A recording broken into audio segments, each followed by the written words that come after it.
Black water, hard wind, a wooden hull that never stops groaning. So how did pirates or any medieval crew sleep out there without freezing? There was no cozy fireplace below deck. Warmth came from choices where you slept, what you slept in, and who you slept beside. Think low out of the wind. Think layers that still insulate when wet. Think bedding that doesn't steal your heat. Think a heater that isn't a fire at all. Rotating watches a quick, hot sip from the galley canvas screens kill the draft. And one simple trick sailors swore by when the cold bit through bone. None of it pretty, all of it practical. We'll lift the hatch and walk you bunk by bunk. No romance, just survival. Comment the exact time you're watching Dawn Watch or Midnight Bell. If you want more clear, no-nonsense history like this, tap. Like so, the story reaches further. Your first mistake is thinking cold is everywhere. It isn't, it hides in streams. You feel it pour like invisible water through the ship, sluicing down ladderways, leaking along seams, pooling in corners the way shadows do under a streetlight. You track it the way a tracker reads footprints, slow and patient fingertips on oak breath, a little fog as the hull creaks and the north wind brags outside. The ship is a wooden lung, inhaling drafts, exhaling warmth, and you learn to sleep inside its breath rather than fight it.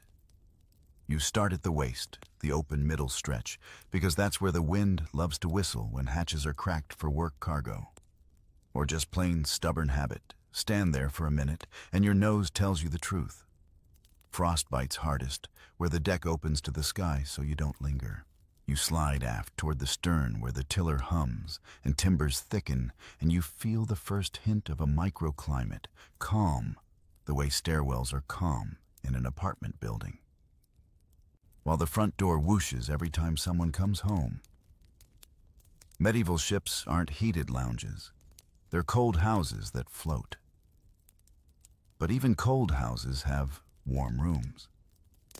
The galley gives one a hearth set in sand or bricks that smokes more than a frustrated candle when the sea is up. You loiter there like a cat near a radiator, pretending you're only passing, while your palms hover toward the cook's glow.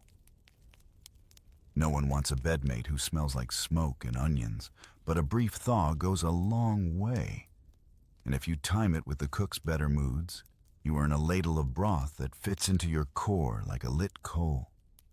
You learn that heat rises sure, but on a ship, it also runs for cover.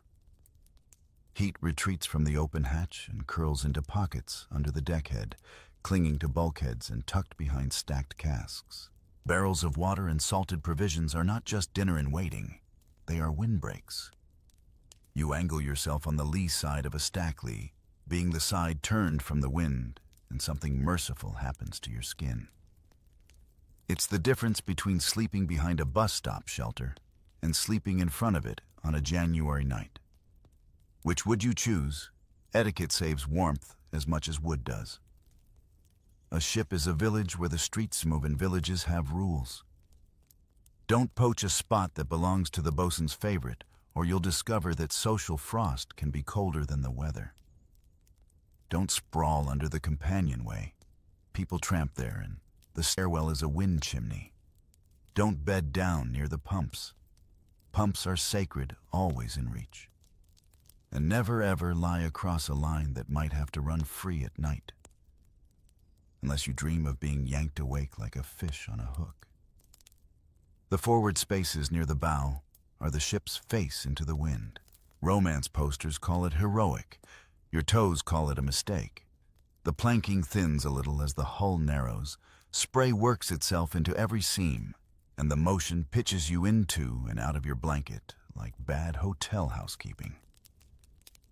You settle for stern quarters when you cannot because they're luxurious, but because they're less like sleeping in a bell someone keeps ringing. Here you discover the quiet thrum of the tiller and the helmsman's low mutter with the stars.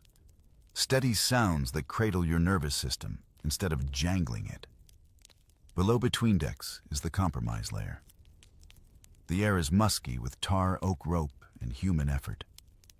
It is also warmer than the open deck by a margin you feel in your knuckles. Drafts sneak under door gaps and through knotholes where caulking has grown stingy, but you can tame them. A rolled cloak stuffed into a seam. A scrap of oiled canvas pinned across a crack. A chest shifted an inch to baffle a gust. These are small acts, but warmth on a ship is a mosaic of small acts rather than one grand fireplace. You don't block air entirely. Stale air makes sleep feel like drowning, but you teach it to slow down. Moisture is a thief. The hull sweats with condensation as the night cools, and the bilge breathes up damp that sits on your skin like an unwanted second shirt. You choose height whenever you can, even if it's only a raised plank laid across a coil of rope, because cold travels through wood like gossip fast and mean. A handspan off the deck changes your night. In later years, the crew will string canvas beds to float you above the chill. For now, you improvise with what's spare, and the rule stays the same. Get off the floor, get out of the damp, get into a pocket where air is slow. You map warmth with your face. That sounds poetic until you think about it. Cheeks and lips are sensitive thermometers more honest than your hands once they've gone numb. You tilt your head toward a seam and feel the hairline breeze. You lift your chin toward the deck head and measure how much heat lingers there. If a candle flame leans, a draft is tattling. If the flame stands straight, you found a truce. Nobody says you can't do science at sea. You just do it with beeswax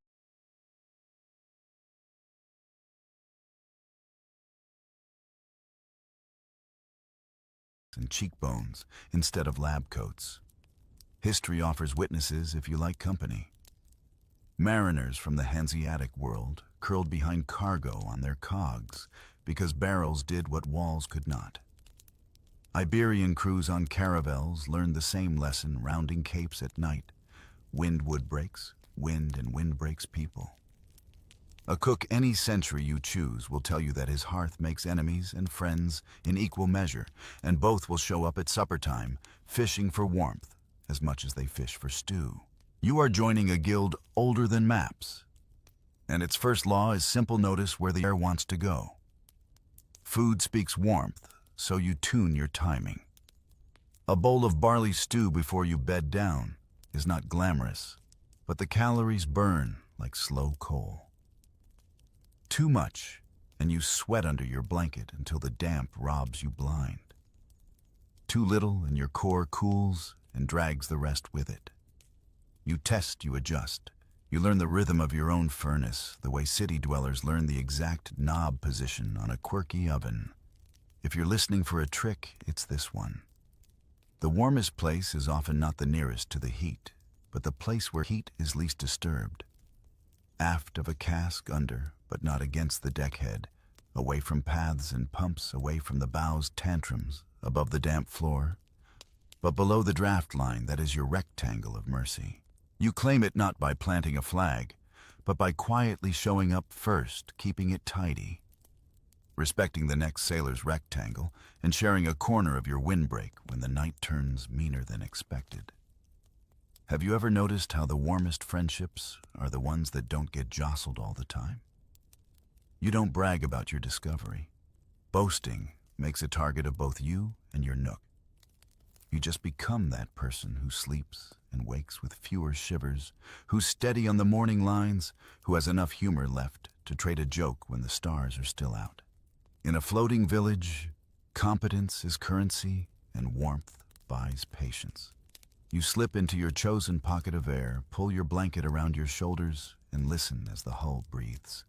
The ship exhales through the rigging, and for once you exhale with it. You trade your rectangle of mercy for a sling of canvas, and discover that warmth is not just temperature, it's geometry. A plank is a heat thief because it presses every inch of you into wood that is colder than your skin. A hammock barely touches you, so there's less chance for the cold to siphon your energy away. You cocoon, you float, and suddenly the deck's damp breath belongs to someone else. The first time you climb in, you feel slightly ridiculous, like a letter folded into itself, but your spine purrs and your shoulders stop arguing with your ribs. The trick is height and curve. Too low and spray kisses you like an unfunny prank. Too high and you graze the deckhead, guaranteeing a new forehead scar with every roll. You aim to sling hip high enough that your weight will settle into a cradle, not a plank-shaped smile. You don't lie lengthwise either. You lie slightly diagonal so your back straightens out and the fabric cups you in a shallow bowl. That angle is a furnace setting a way to trap a bubble of air your body keeps warming. While the ship sways, you calm like a tram that rocks but never stops. You lash the clues, the gathered ends to sturdy beams or knees, not to any rope that looks convenient. Convenient ropes run at 3 a.m. You pick a beam that won't complain, you use stout lashings. You can untie with stiff fingers, and you leave enough distance from your neighbor that your pendulums don't synchronize into a polite collision every time the ship rolls. People think hammocks are all swing. They're really about stillness. The right hang absorbs motion, so your inner ear doesn't fight the ocean all night, and when your stomach stops rehearsing mutiny, your body spends its energy on warmth rather than worry. Canvas matters.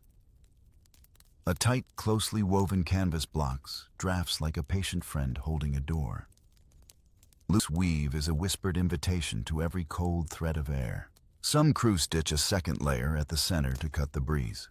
You don't need velvet, this is not a palace, but you do bless a scrap of soft cloth at the shoulder line so the fabric doesn't bite your neck. The edge of the hammock is a surprising culprit for heat loss. It presses against your arms and wicks warmth away, unless you roll a tiny bolster along the hem. You make one from spare cloth, and now your cocoon stops drinking your heat like a leaky cup. History butts in with a knowing grin. Sailors who first saw indigenous Caribbean hammocks understood the logic instantly. Lift the sleeper out of vermin puddles and planks, and everything improves. As the idea spreads, crews learn what you're learning now. The fewer contact points, the less conductive chill. You can feel the difference in minutes. On a plank bed, your hips and shoulder blades ache, daring you to toss and expose new surfaces to the cold. In a hammock, you turn less, and that stillness is warmth's best friend. Have you noticed how your warmest nights at home are the ones where you barely move? Your blanket behaves better in a hammock. On a plank, blankets slide off when the ship lurches. In a sling, they nest. You tuck the edges under yourself so the blanket holds your heat the way a teapot cozy holds steam. A cloak thrown over the ridgeline makes a roof that laughs at drips. You leave a small opening near your mouth. Breath adds precious heat, but if you bury your face, condensation dampens the fabric, and damp is the enemy you met yesterday. The balance is simple. Keep the air warm, not wet. You learn to breathe sideways, a little absurd, very effective. You mind the gap beneath you like it's a moat. That space is a cold sink where heavier cooled air gathers. Your hammock keeps you above it, and you feel like an inventor cheating gravity. But a cold sink can reach up with a sneaky finger. So you hang a spare cloth below the hammock as a baffle, call it a skirt, call it dignity, so drafts roll away instead of licking your back. It looks fussy. It feels luxurious. No one argues with results when morning hands meet wet lines without a shiver that steals grip strength. Noise becomes rhythm, and rhythm becomes sleep. From your sling, you hear the creak of the lashings. As a metronome, the hulls hush like breath through a shell. The soft chorus of other slings, ticking in counterpoint. A plank bed conducts sound like a drum. A hammock dampens it. The quieter your body's alarm system, the more energy your core saves for heating the blood you'll send to fingers and toes. It's not romance. It's thermodynamics with better marketing. You keep your sleep kit married to the hammock. A small bag hangs at the head end with your cap mitts, dry socks, and maybe a candle stub to test for drafts without crawling out into them. You never, ever leave the bag on the deck, remember? The bilge's mood swings. Hammock and kit live together like an old couple. Wherever one goes, the other follows. When the watch bell turns your minutes into pennies, you pay less time hunting and more time warming. There's etiquette in the air here, too. You don't borrow another's sling because sharing body-shaped fabric is more intimate than people pretend. You don't swing so hard you knock your neighbor's elbow and start a midnight debate. You check your lashings before lights out every time because there is nothing colder than the 2 seconds between a hammock's betrayed sigh and your back hitting the deck. If you want a humility lesson, with extra chill, skip that check once. You won't skip again. A hammock makes allies, gravity, aircloth, and patience. Gravity keeps you centered. Air slows to a murmur inside the cocoon.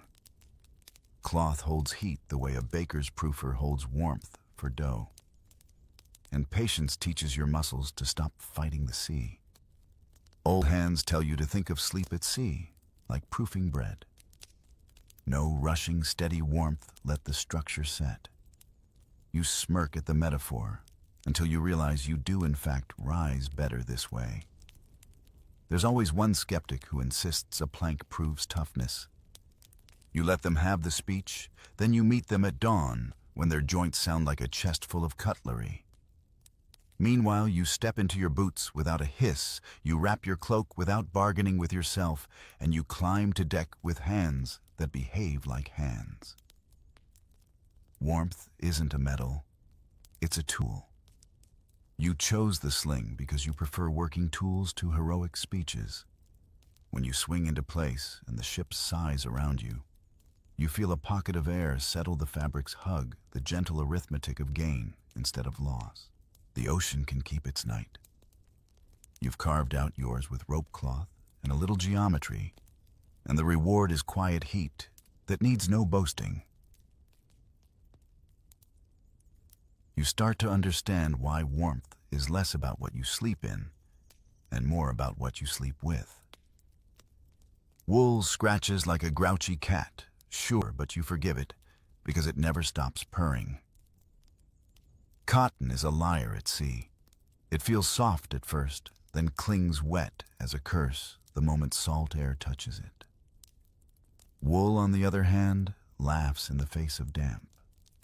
It drinks a little moisture, swells, and still holds heat like a stubborn drunk, refusing to leave the tavern.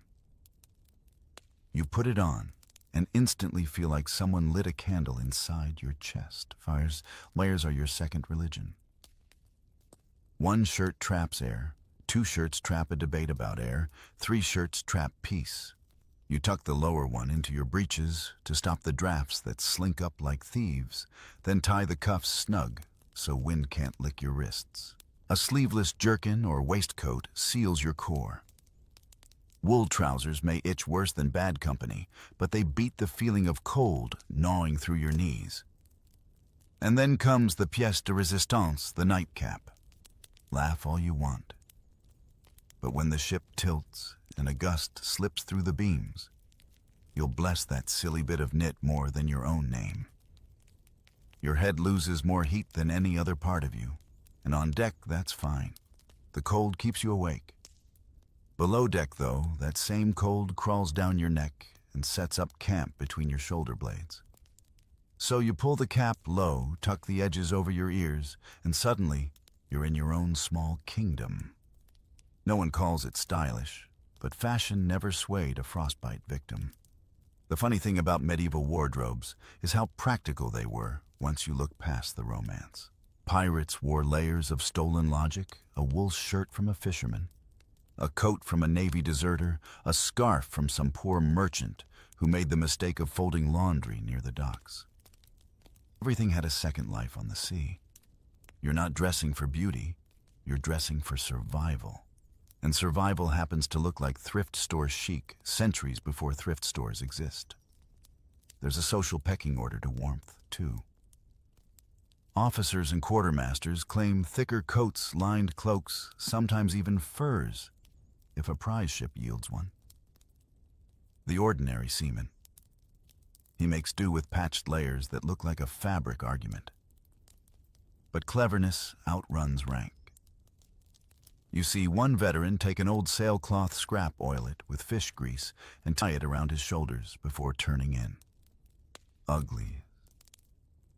Effective completely. When a freezing watch change happens at 4 bells, he's the only one not shivering hard enough to rattle teeth, and that smell, God help you, it's everywhere. Wet wool, sweat, tar, and salt make a perfume that no poet could romanticize. But smell means company, and company means warmth. You'd be surprised how much heat 2 sleeping bodies radiate in a narrow hold. It's not luxury, it's physics. Even small animals know it. Sailors used to let ship cats curl near their feet because the little furnace purrs kept toes alive. Who needs central heating when you have purring morale officers? Some nights the air turns so cold your breath feels like paper smoke. You learn to tuck your hands under your armpits or between your thighs if modesty gives way to necessity. A true sailor's secret is to wear a scarf or kerchief around the mouth. Each exhale warms the next inhale a bit. It fogs, yes, but your lungs thank you later. Have you ever tried breathing through your scarf on a bitter morning and felt that tiny miracle of recycled heat? Sime, trick, different century. Your bedding too becomes an experiment. A rough blanket of wool itches, so you put a softer linen shirt underneath to buffer your skin. The layering of materials matters. The closer to your body, the finer and drier the fabric should be. The outer layers can be coarser and oiled. You may not own tech fleece, but you've just invented medieval thermoregulation. The result: fewer shivers, fewer midnight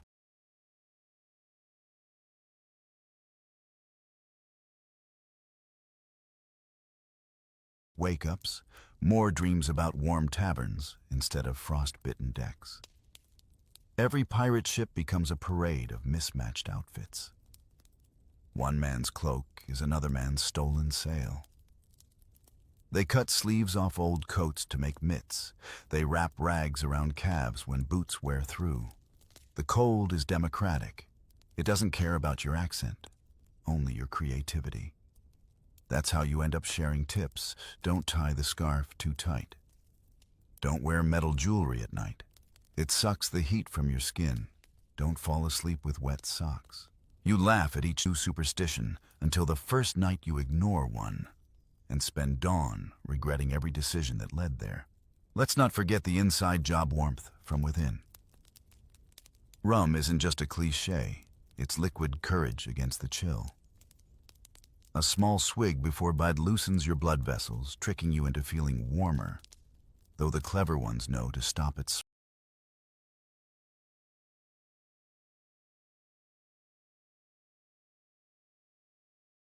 small. Drink too much, and your body spends the night losing heat while your brain dreams of fire. The smart pirates sip, not gulp. They eat salted meat or dried peas to keep the furnace stoked. No nutrition science, just hard lessons learned at the cost of numb fingers. Even famous names learned this ritual.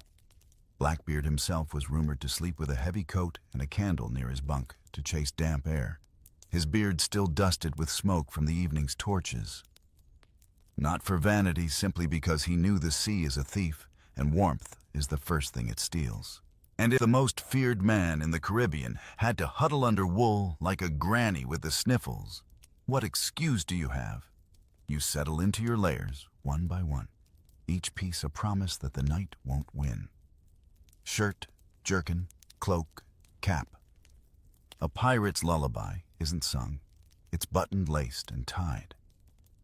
You close your eyes, hear the groan of timbers, and feel the dull, reliable pulse of your own body heat doing the oldest job in the world, keeping you alive long enough to see dawn, and maybe another sunrise with dry socks.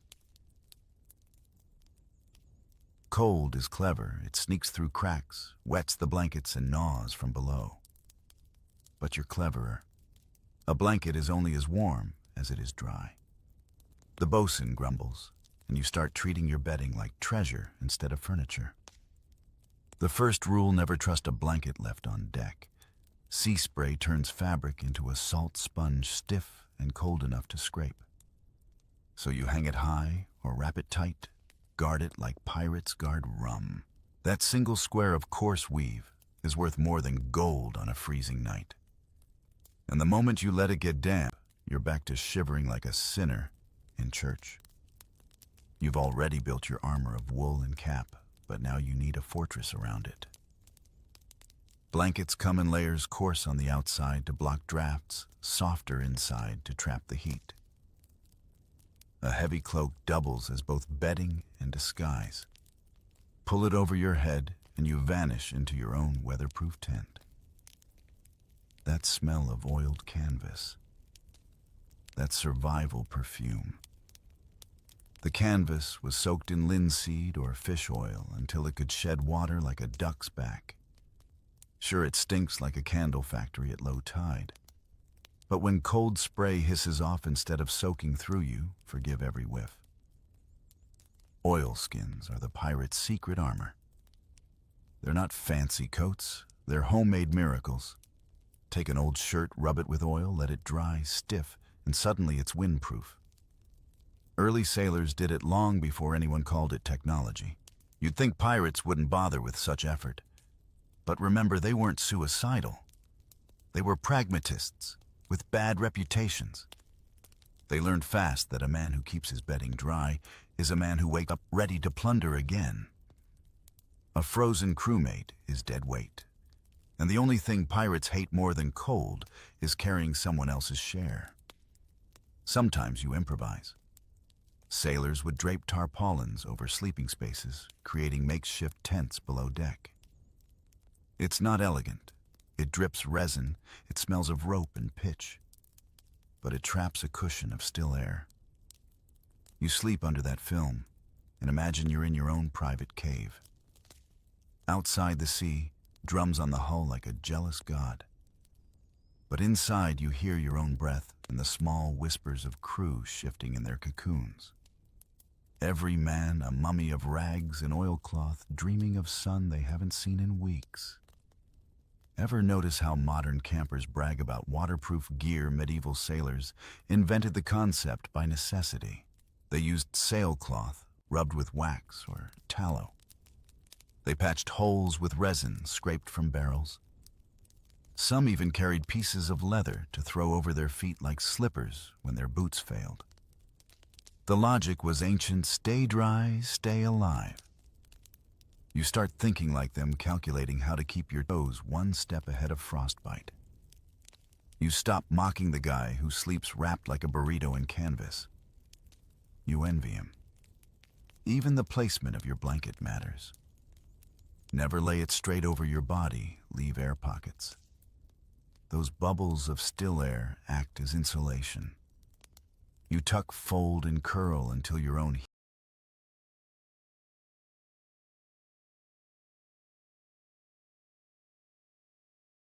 heat builds a quiet storm beneath the fabric. Some sailors even line their blankets with crumpled paper or straw from cargo sacks. Ridiculous, maybe. Effective, absolutely. Paper doesn't sound romantic, but it's nature's thermal engineer. You might laugh now, but when you wake up warm while the guy next to you snores through chattering teeth, you'll know the truth. Ingenuity beats heroics every single time. By now the ship's hold looks like a patchwork of human cocoons. Someone's cloak doubles as a door curtain. Another man uses an old sail as a windbreak between hammocks. A few creative souls even tie cloaks together to make shared nests. The smell is dreadful: wet wool, oil, garlic, and humanity. But you'd be shocked how much heat all that chaos holds. It's like a medieval sauna that forgot to be clean. You breathe slow, and each exhale warms the pocket around your face. There's another trick the old salts swear by: wrapping the feet first. Your body sacrifices warmth to the limbs when it's cold, saving the core. But if you preempt the rebellion by bundling the feet, your heart doesn't panic. Socks, rags, spare shirts, whatever fits. One English sailor from the 1600s wrote in his journal that he used 3 stockings and a lambskin mitten. For the left foot, for the right one was lost to the last storm. That's not exaggeration, that's a survival log. Even famous voyages depended on these crude hacks. During winter crossings, Spanish galleons carried bundles of wool cloaks not for officers, but for the hands who worked the pumps through sleet.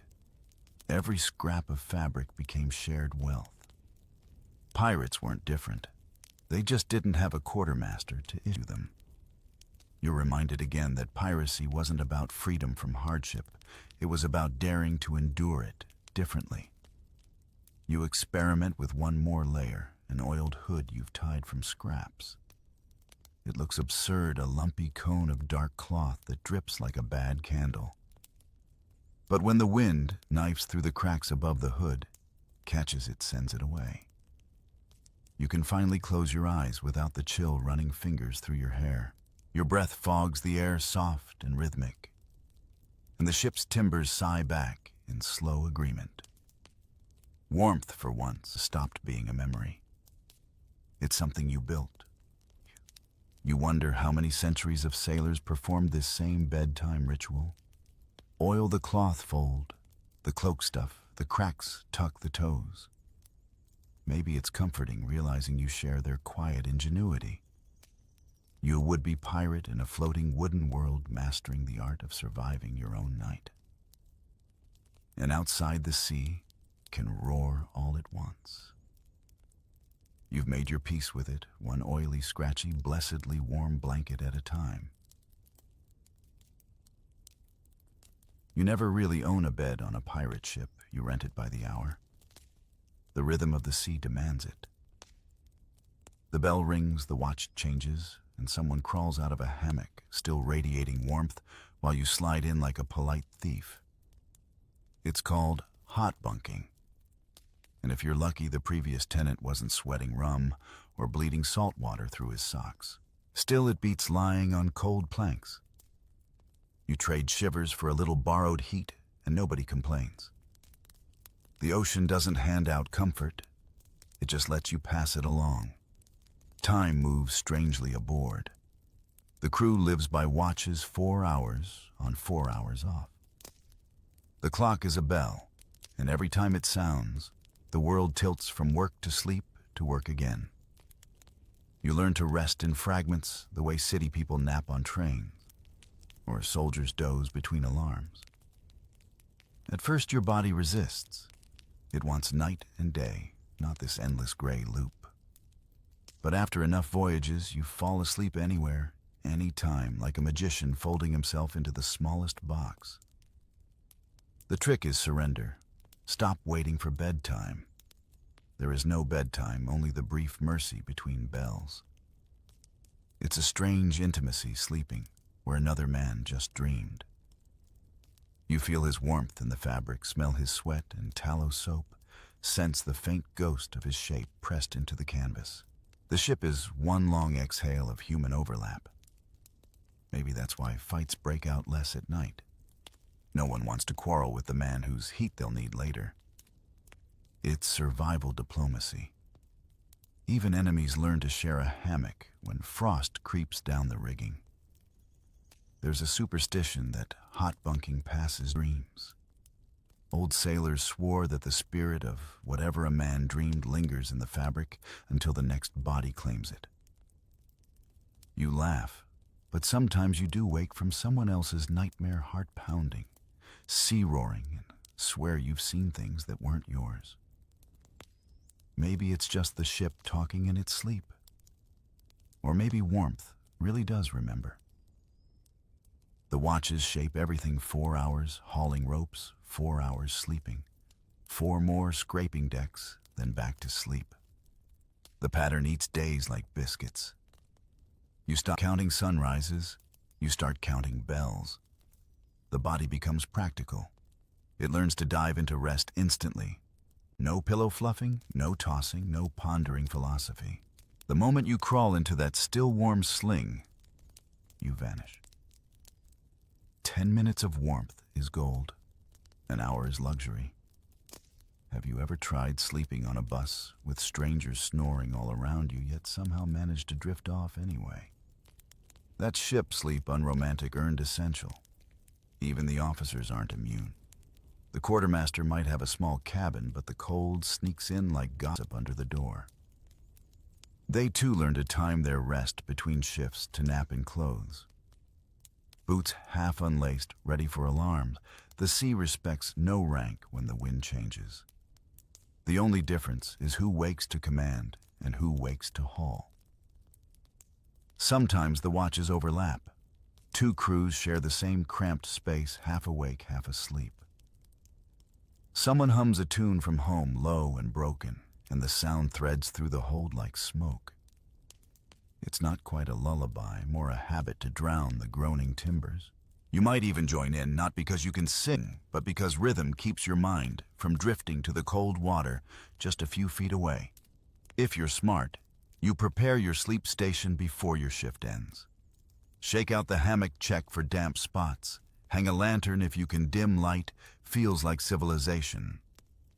You tuck your cloak under your knees, roll your blanket so it covers shoulders first. Everything must be in reach, because when you wake groggy to the next watch, you'll be dressing in the dark. No one waits for you to find your other sock. You learn to trust your ears more than your eyes. The ship talks and squeaks and sighs, the rattle of the tiller, the thump of waves against the hull, the click of the hourglass as sand runs out. These sounds tell you what kind of sleep you'll get. A soft hiss of water means calm. A sharp slap means wind rising. If the timbers groan high-pitched, the ropes are dry and cold, brace yourself for a draft. The old hands claim they can forecast the weather by the tone of the creaks, and they're rarely wrong.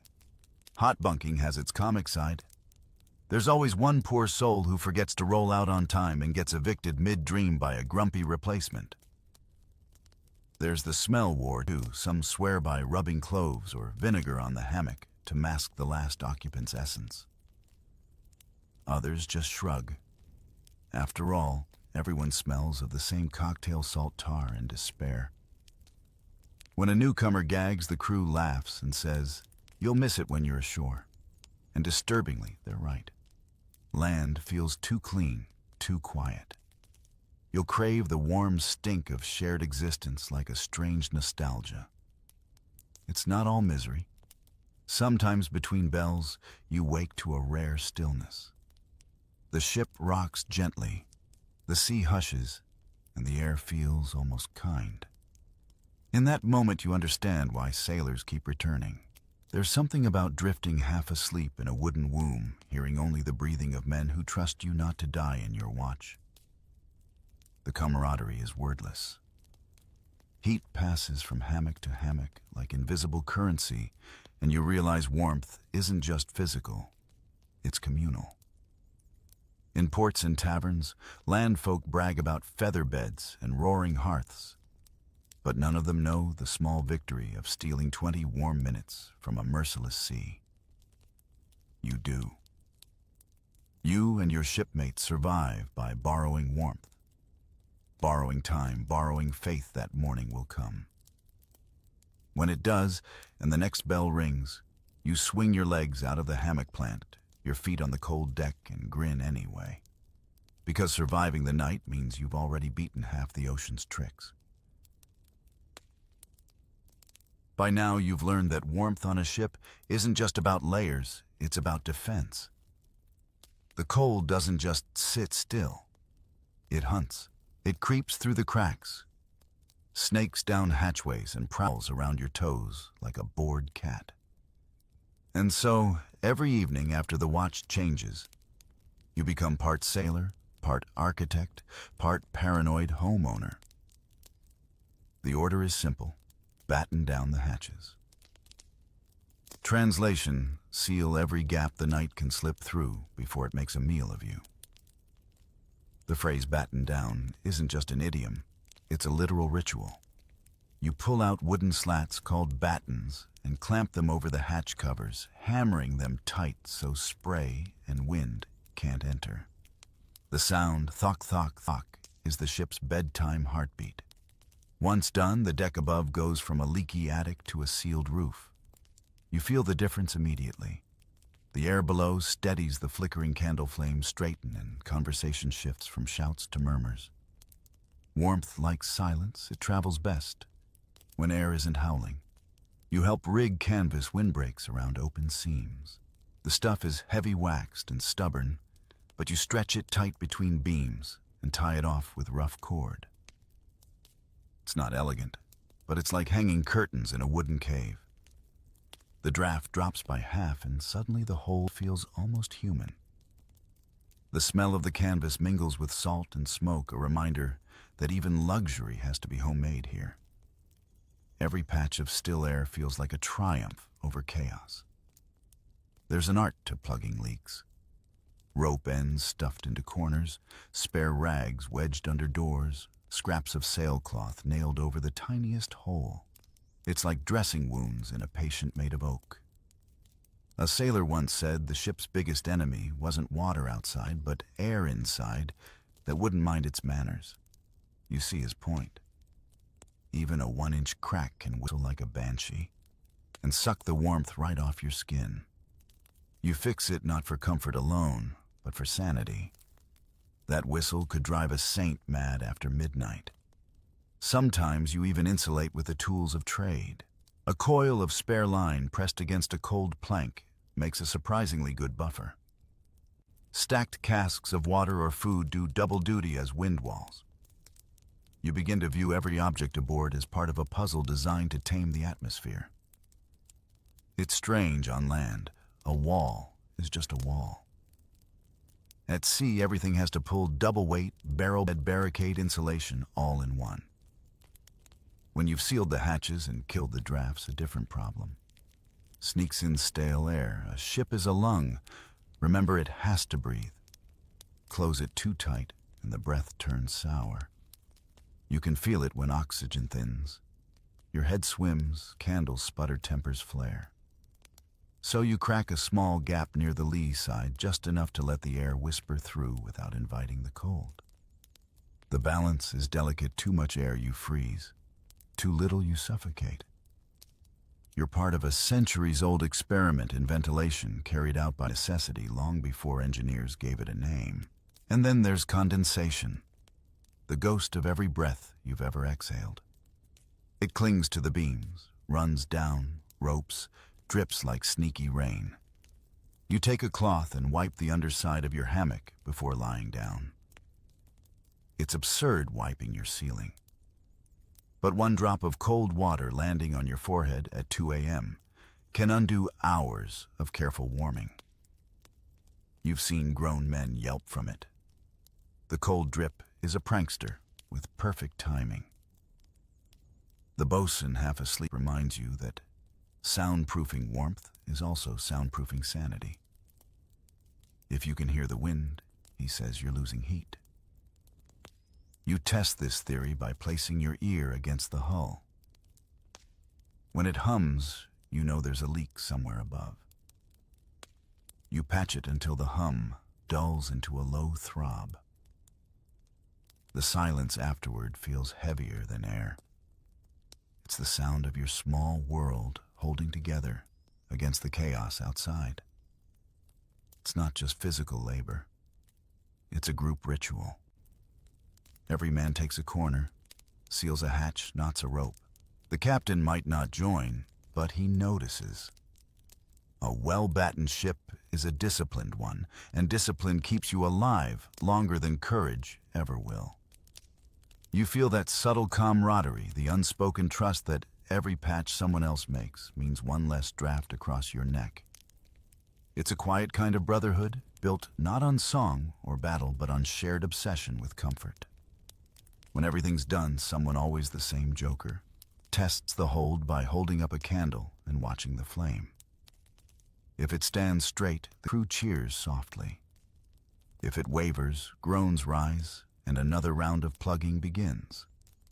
The candle becomes your weather oracle, your measure of how well you've built your temporary cocoon against the elements.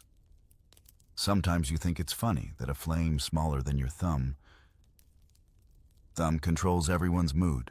Then you realize that's what warmth is out here, a fragile flicker between misery and survival. Tonight you hang your cloak along the windward wall to block a persistent draft. It doubles as your personal curtain, and for a moment you feel like you have your own cabin. The air inside your small rectangle grows still warmer. You lie back listening to the wood's slow creak as it expands with heat. The sea outside roars, the sky might be ice, but here inside this patchwork bubble of canvas, tar, and stubborn human ingenuity, you've built something close to peace. You think about how many centuries of sailors repeated this same ritual, sealing out the cold one rag, one board, one breath at a time. Not out of comfort, but survival. You close your eyes and smile, knowing you're part of their lineage, a keeper of warmth in a world made of wind and salt. They say the quickest way to warm a body is from the inside out, and every pirate who's ever huddled under a damp cloak would agree. You can wrap yourself like a human onion, but without fuel, you're just a cold meal waiting to happen. That's why supper is sacred. On land, eating might be routine. At sea, it's strategy. You watch the cook ladle out a bubbling stew of salt pork peas and whatever vegetables haven't turned to mush, and you realize this gray sludge is gold. A good meal for sleep is the difference between shivering awake and dreaming in peace. You eat not for taste, there's little of that, but for temperature. Fat is the ocean man's best blanket. Pork drippings, lard, even fish oil. These are the fuels that turn your core into a furnace.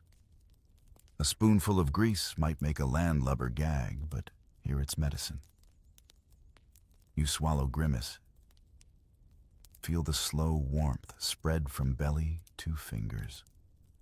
It's crude chemistry centuries before anyone named it.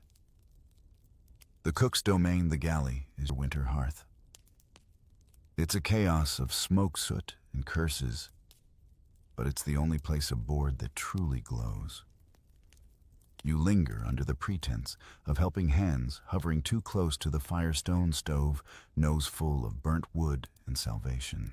The cook shoos you away, eventually waving his spoon like a weapon, but not before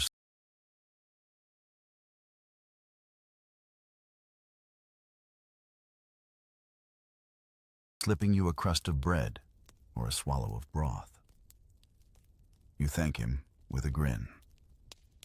Every pirate knows better than to anger the one man who controls the heat. You time your meal carefully. Too soon before sleep and you wake sweating. Too late and your stomach burns like rebellion. You find the sweet spot, just enough stew to fuel your body through 4 bells worth of slumber. You sip water not too much, or you'll wake desperate in the dark, cursing the cold air you'll have to face. Every action on a ship is a balance between comfort and consequence. Eat smart and you survive. Eat greedy and the sea punishes you with a bellyache colder than death. Rum, of course, tempts everyone. A swig here, a nip there, liquid courage in a bottle. Pirates love to claim it, warms the bones, and for a moment it does. The burn in your throat feels like fire's handshake. But the veterans warn you it's false heat. Alcohol opens your blood vessels, fooling you into warmth, while your body leaks heat, like a cracked barrel leaks water. I've seen fools fall asleep flushed and wake pale as ghosts. So you learn moderation, the hardest lesson on any pirate crew. One sip to chase the chill, not drown it. Some nights there's something better than rum, a pot of mulled ale warmed over the galley coals, spiced with cloves or nutmeg, stolen from some unlucky merchant ship. It smells like civilization. You cup it between both hands, inhale deeply, and for a fleeting minute you forget you're afloat in a frigid world. The smell alone is comfort, a bridge between the wild and the human. You trade stories while you drink, voices rising with the steam laughter thawing the gloom. You might even share your cup with a crewmate, because heat shared is heat multiplied. Once full, you feel the shift. The shivering stops. Muscles unclench. Your pulse slows, and the world shrinks to manageable size, your hammock, your cloak, the faint glow from the galley door. You lie there, belly heavy, content, in a way no featherbed could match. That's the pirate's paradox. Luxury is not soft, it's warm. And sometimes warmth tastes like salted peas and desperation. But food alone can't save you if you're careless. Sleep too soon after eating, and your body sweats under the blanket, soaking the very warmth you worked for. Dampness is the silent thief of heat. You learn to wait just a little, letting your body settle before burrowing into your hammock. You move slow, methodical, the way a bear folds itself into hibernation. The smell of stew lingers in your beard, a reminder that comfort still exists even in this floating wilderness. In the half-light, you watch others follow the same ritual. One man chews the last of his biscuit in silence. Another wipes his tin bowl with bread, unwilling to waste even a drop of grease.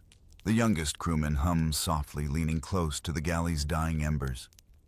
There's no speech, no laughter now, just the quiet reverence of men preparing for the cold's nightly siege. You see it and feel a strange belonging. Here, hunger and warmth have become the same prayer. Sometimes you think of home, not out of sadness, but as a memory of warmth done differently. A mother's stew, a tavern hearth, a loaf of bread steaming on a table. The sea has stripped those luxuries down to their skeletons, fire, fat, salt rest. But you still recognize them. You're not so different from any medieval peasant tucking into his soup after a day in the fields. You both eat to earn the night.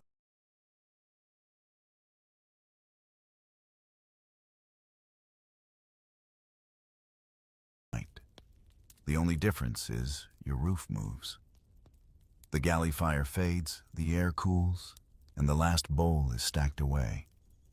The cook grumbles one final curse before he too disappears into his hammock. You stretch, yawn, and feel the pleasant heaviness of a fed body sinking toward rest. Your eyelids flutter. The cold still waits beyond the planks, but your stomach burns like a lantern behind your ribs. For now, that's enough. You drift off, thinking that warmth, real warmth, isn't something you find. It's something build, swallow, share, and guard. And as the ship groans and the ocean breathes, you realize every spoon of stew, every sip of rum, every ember stolen from the galley is part of the same quiet war against the cold. And tonight, you're winning. The enemy tonight isn't the wind or the waves, it's moisture. You can outsmart the cold, but dampness is a trickster that sneaks under your blanket and turns loyalty into betrayal. Damp clothes, damp socks, damp air. It all sucks warmth faster than a hole in the hull. You could sleep in furs, eat stew till you glow, and still wake shaking if your shirt's even a little wet. Every pirate learns this lesson the hard way once. After that, you start treating dryness like religion. Morning begins with the ritual of the ring. You hang shirts, socks, and rags wherever the sun or lantern can find them. Sails become laundry lines, the rigging a spider web of dripping fabric. It's not glamorous. The air smells like wet wool and brine, and gulls mock you from above. But every drop you squeeze out is a victory.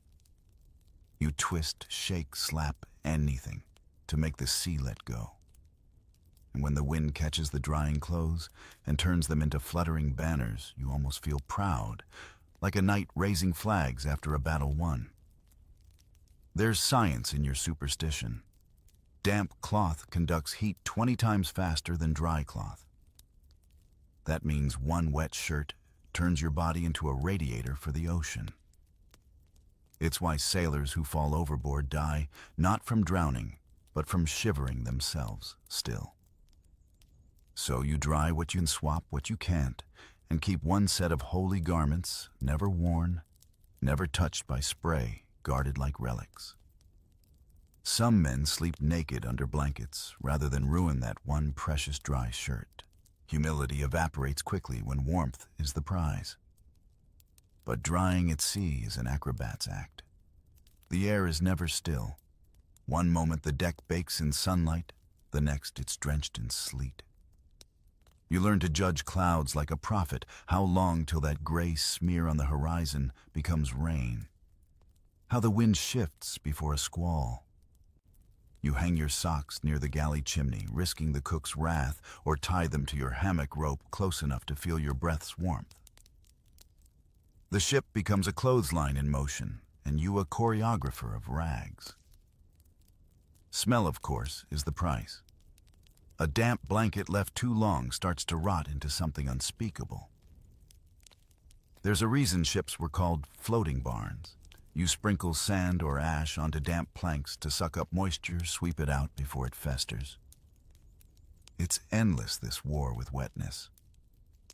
But every handful of dry sand, every freshly wrung sleeve feels like defiance. The cold may own the air, but it won't own your bones. Even captains respected the rule. Some ordered drying rotations, half the crew airing hammocks, while the rest worked the sails. A smart captain knew a dry sailor is an efficient sailor. There's a record from a 17th century privateer who refused to set sail until every man's bedding had hung at least 1 full hour in sun, declaring, "No damp bed shall make a cold corpse on my deck." Superstition maybe, but it kept his crew alive through 3 winters. When storms hit, drying becomes impossible. You improvise. Some sailors sleep with damp clothes pressed between their bodies and blankets using their own heat to finish the job. It's misery disguised as science. Others hang garments over the galley fire, risking scorch marks for a few degrees of comfort. You find your own rhythm, ring, hang, rotate, protect. A pirate's life may be lawless, but it runs on rituals more precise than church bells. You start naming your dry things half in humor, half in reverence. Saint Sock gets wrapped in a spare rag. The blessed shirt sleeps under your cloak. You even whisper to them sometimes, the way medieval peasants prayed over relics. It's absurd, but not pointless. These little acts keep you sane. When every night smells of rot and brine, a dry cloth feels like hope you can hold. Even the hammocks need tending.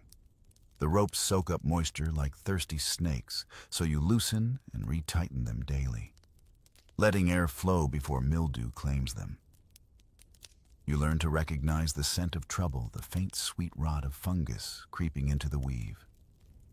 Ignore it, and you'll wake to find your hammock softer, but deadly, its threads weakened, until it dumps you mid-dream. Maintenance isn't luxury, it's survival. The old hands teach you tricks. Rub your boots with tallow to seal the seams. Smear wax on your cloak hem. Line the inside of your chest with paper to keep clothes dry. None of it looks heroic, but it works. These little precautions are what separate the veterans from the skeletons. A pirate's real treasure isn't gold, it's the pair of socks that survived a storm.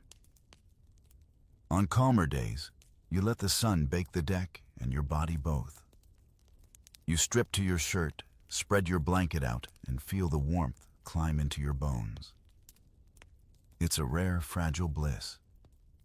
The sea sparkles like forgiveness, and the cold retreats for an hour. You close your eyes and breathe in the scent of salt tar and faintly sun-warmed cloth. For once, you don't feel like prey.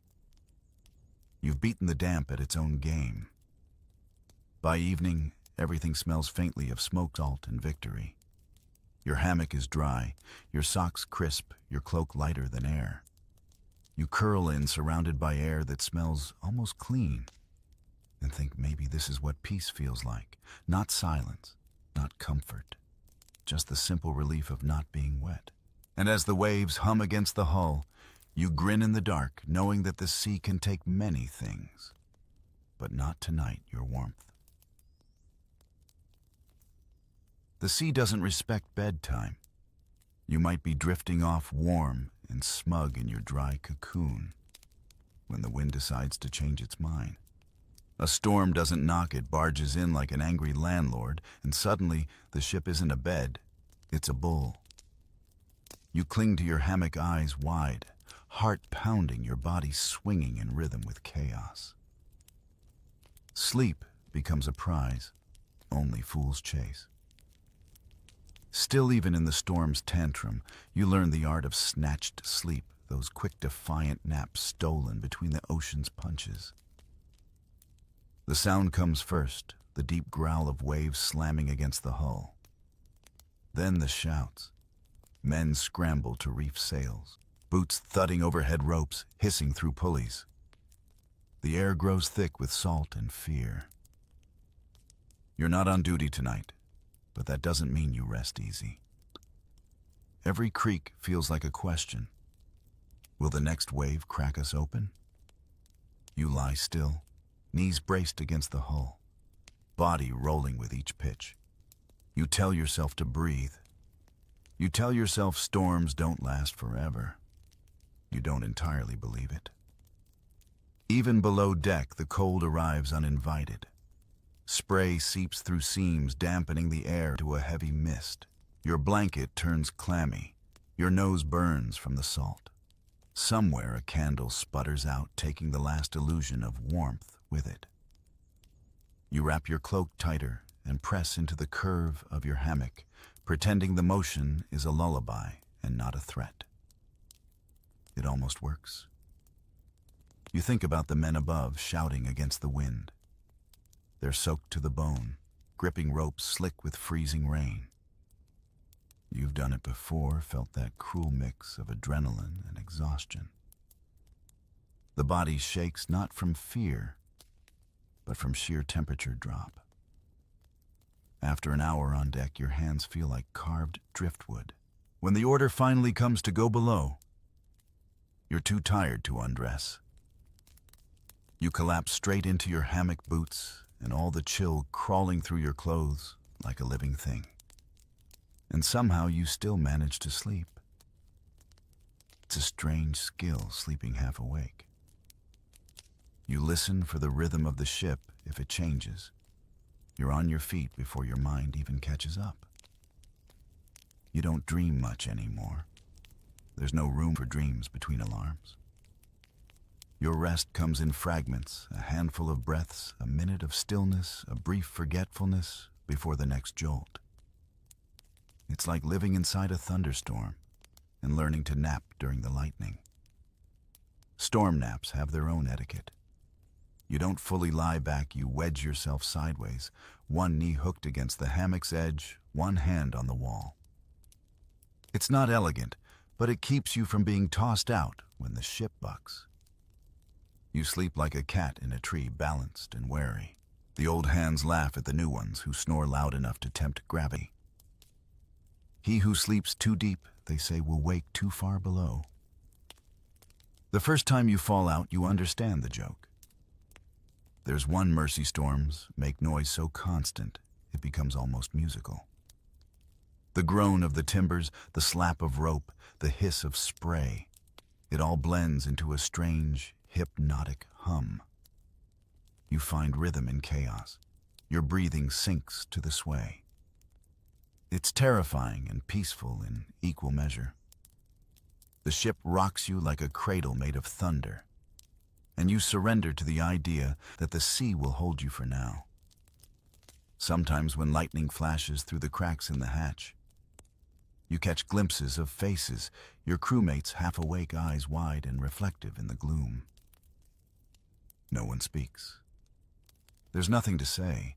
You're all listening to the same roar, feeling the same vibration in your ribs. In that silence, fear becomes a shared blanket. It warms you more than you'd expect. Then there are the smaller storms, the squalls that pass quickly but leave everything drenched. You help mop the deck, bail the bilge, hang soaked clothes in vain. The cold after a squall is worse than during one. The wind softens, the air feels still, but the wet won't leave.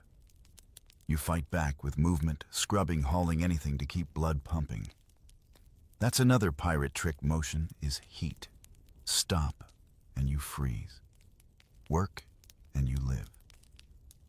You think of the stories passed down through the centuries, sailors sleeping through hurricanes, men found, snoring beside cannons, while the ship tilted at impossible angles.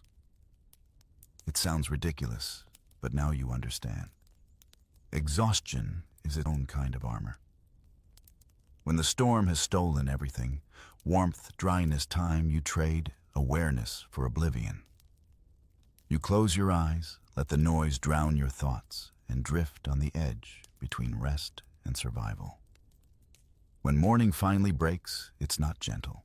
The air tastes like metal, and everything, every rope, every plank, every soul is dripping. You crawl out, body stiff, head ringing. But you're alive.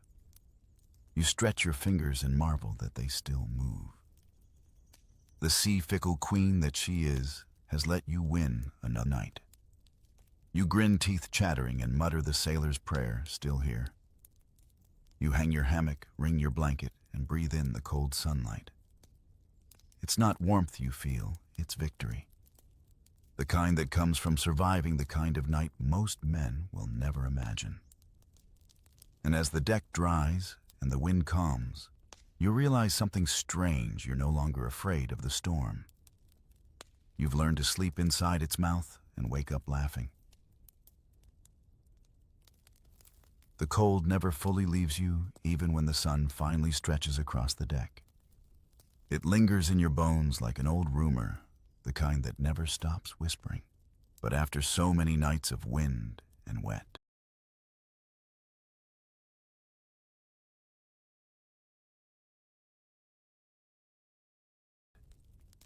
you've learned something that no land-born soul quite understands.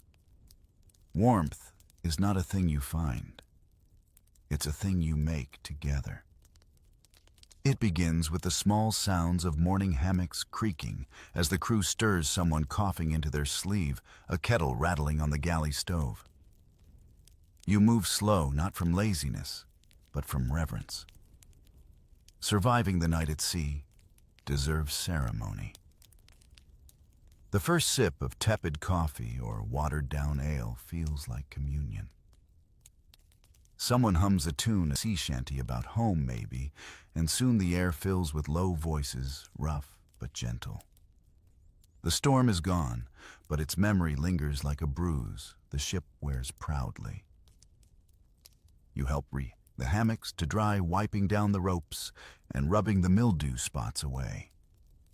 A man nearby jokes that if he ever gets rich, he'll buy a bed that doesn't swing, and everyone laughs the way people laugh when they don't quite mean it. The truth is, you'd miss it, the sway, the rhythm, the quiet brotherhood of creaks and snores. You've become part of the ship's heartbeat. The cold taught you to listen for it. Every crew has its rituals to keep morale burning. Some light a candle at dawn and pass it hand to hand before snuffing it, a silent thank you for surviving another night. Others whisper old superstitions, never whistle at sea, never mock the wind, never count waves aloud. You join them not out of belief, but out of gratitude. You've seen enough to respect the invisible powers that keep wood and water from turning enemy. When the worst nights come, the ones when the air feels like glass and breath freezes in your beard, there's one last refuge: each other. You and your shipmates share warmth in ways unspoken. Two men sit back to back beneath a shared cloak. Another leans against a barrel, legs crossed with the next man's for mutual heat. Pride melts faster than ice when frost threatens the toes. You laugh at yourselves, but the laughter is soft, tired, real. It keeps the blood moving. Even the songs change tone. Early in the voyage, the tunes are loud and boastful, drunken ballads about gold and glory. Now they're quiet, slow rhythms hummed between breaths. They're not songs of conquest, but survival, half prayer, half lullaby. Heave and hold, one man murmurs, keeping time with the sway. The others join in. The harmony warms the space more than any fire could. Superstition has its own warmth. Some swear that if you sing before sleep, the sea spirits leave you be. Others tuck a coin under their pillow, a charm against icy dreams. You play along because belief, even false belief, has heat. It gives the mind something to hold when fingers can't. And maybe in some strange way, the sea listens. As the voyage stretches on, you realize that comfort isn't the absence of cold, it's the companionship that makes the cold bearable. You remember the first nights when every creak sounded like doom. When you wrapped yourself tight and cursed the sea. Now when the ship moans, it feels like a familiar voice. You talk back sometimes. You tell her easy now as if the ocean might actually obey. Maybe she does. You've picked up all the tricks now. You can judge warmth by breath mist, by the color of dawn light through the planks. You can sleep through thunder wake before the bell, and know by scent when the galley fire's dying.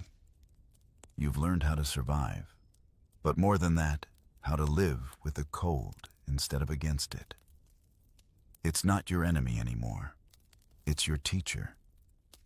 It taught you humility, patience, and how to share. And sharing is everything. When a man splits his last dry blanket with you, it's not charity, it's trust. When the cook saves an extra ladle of stew for someone on watch, that's faith. You begin to understand why pirate crews, for all their violence and greed, kept codes of fairness. At sea, no one survives alone. Warmth, like loyalty, only exists when given away. By the end of the voyage, when the coast finally appears a gray line of promise through the morning haze, you almost don't know how to feel. The air smells of land, of soil, and smoke of warmth that doesn't have to be earned. Yet part of you misses the ship already. You'll sleep in a still bed tonight, but it won't rock you the same way. The silence will feel too wide, the warmth too easy. You turn back for one last look. The ship creaks in farewell ropes, slack sails, tired but proud. You run your hand along the railing and feel the ghost of every cold night that didn't win. You smile. You know the secret now, the truth buried under every tale of pirates and storms. They didn't conquer the sea.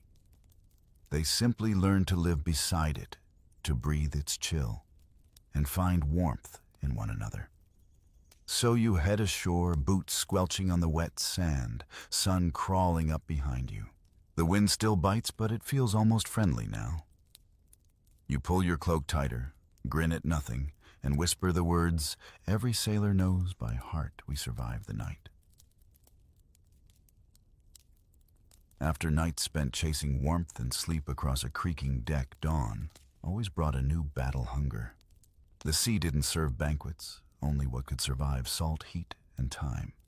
So now that you've learned how pirates slept, it's time to ask, what on earth did they actually eat to stay alive out here?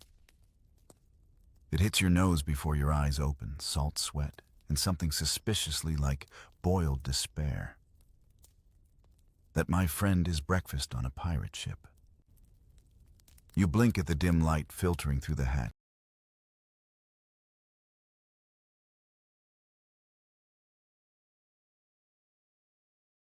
and see the cook ladling out a slop of grayish stew that smells faintly of pork and heavily of survival. This is not the kind of meal that earns Michelin stars. It's the kind that earns you another sunrise. The truth is, pirate food wasn't meant to delight. It was meant to endure. Salted meat, dried peas, maybe a biscuit if you're lucky. Everything on board is either hard dry or soaked in brine. Fresh ingredients last about as long as a kind word in a mutiny. The ocean preserves nothing except grudges. You take a bite of the morning ration and feel the salt sting your lips, the fat coat your tongue, the grainy texture crunch like sand. And yet, you chew, because hunger doesn't wait for seasoning. Imagine it barrels stacked to the beams, filled with salted pork and beef cured months before you ever set sail. They're packed in layers of brine so strong, it could probably pickle a shark. The meat starts pale, then darkens, then eventually begins to grow what the crew affectionately calls sea fur.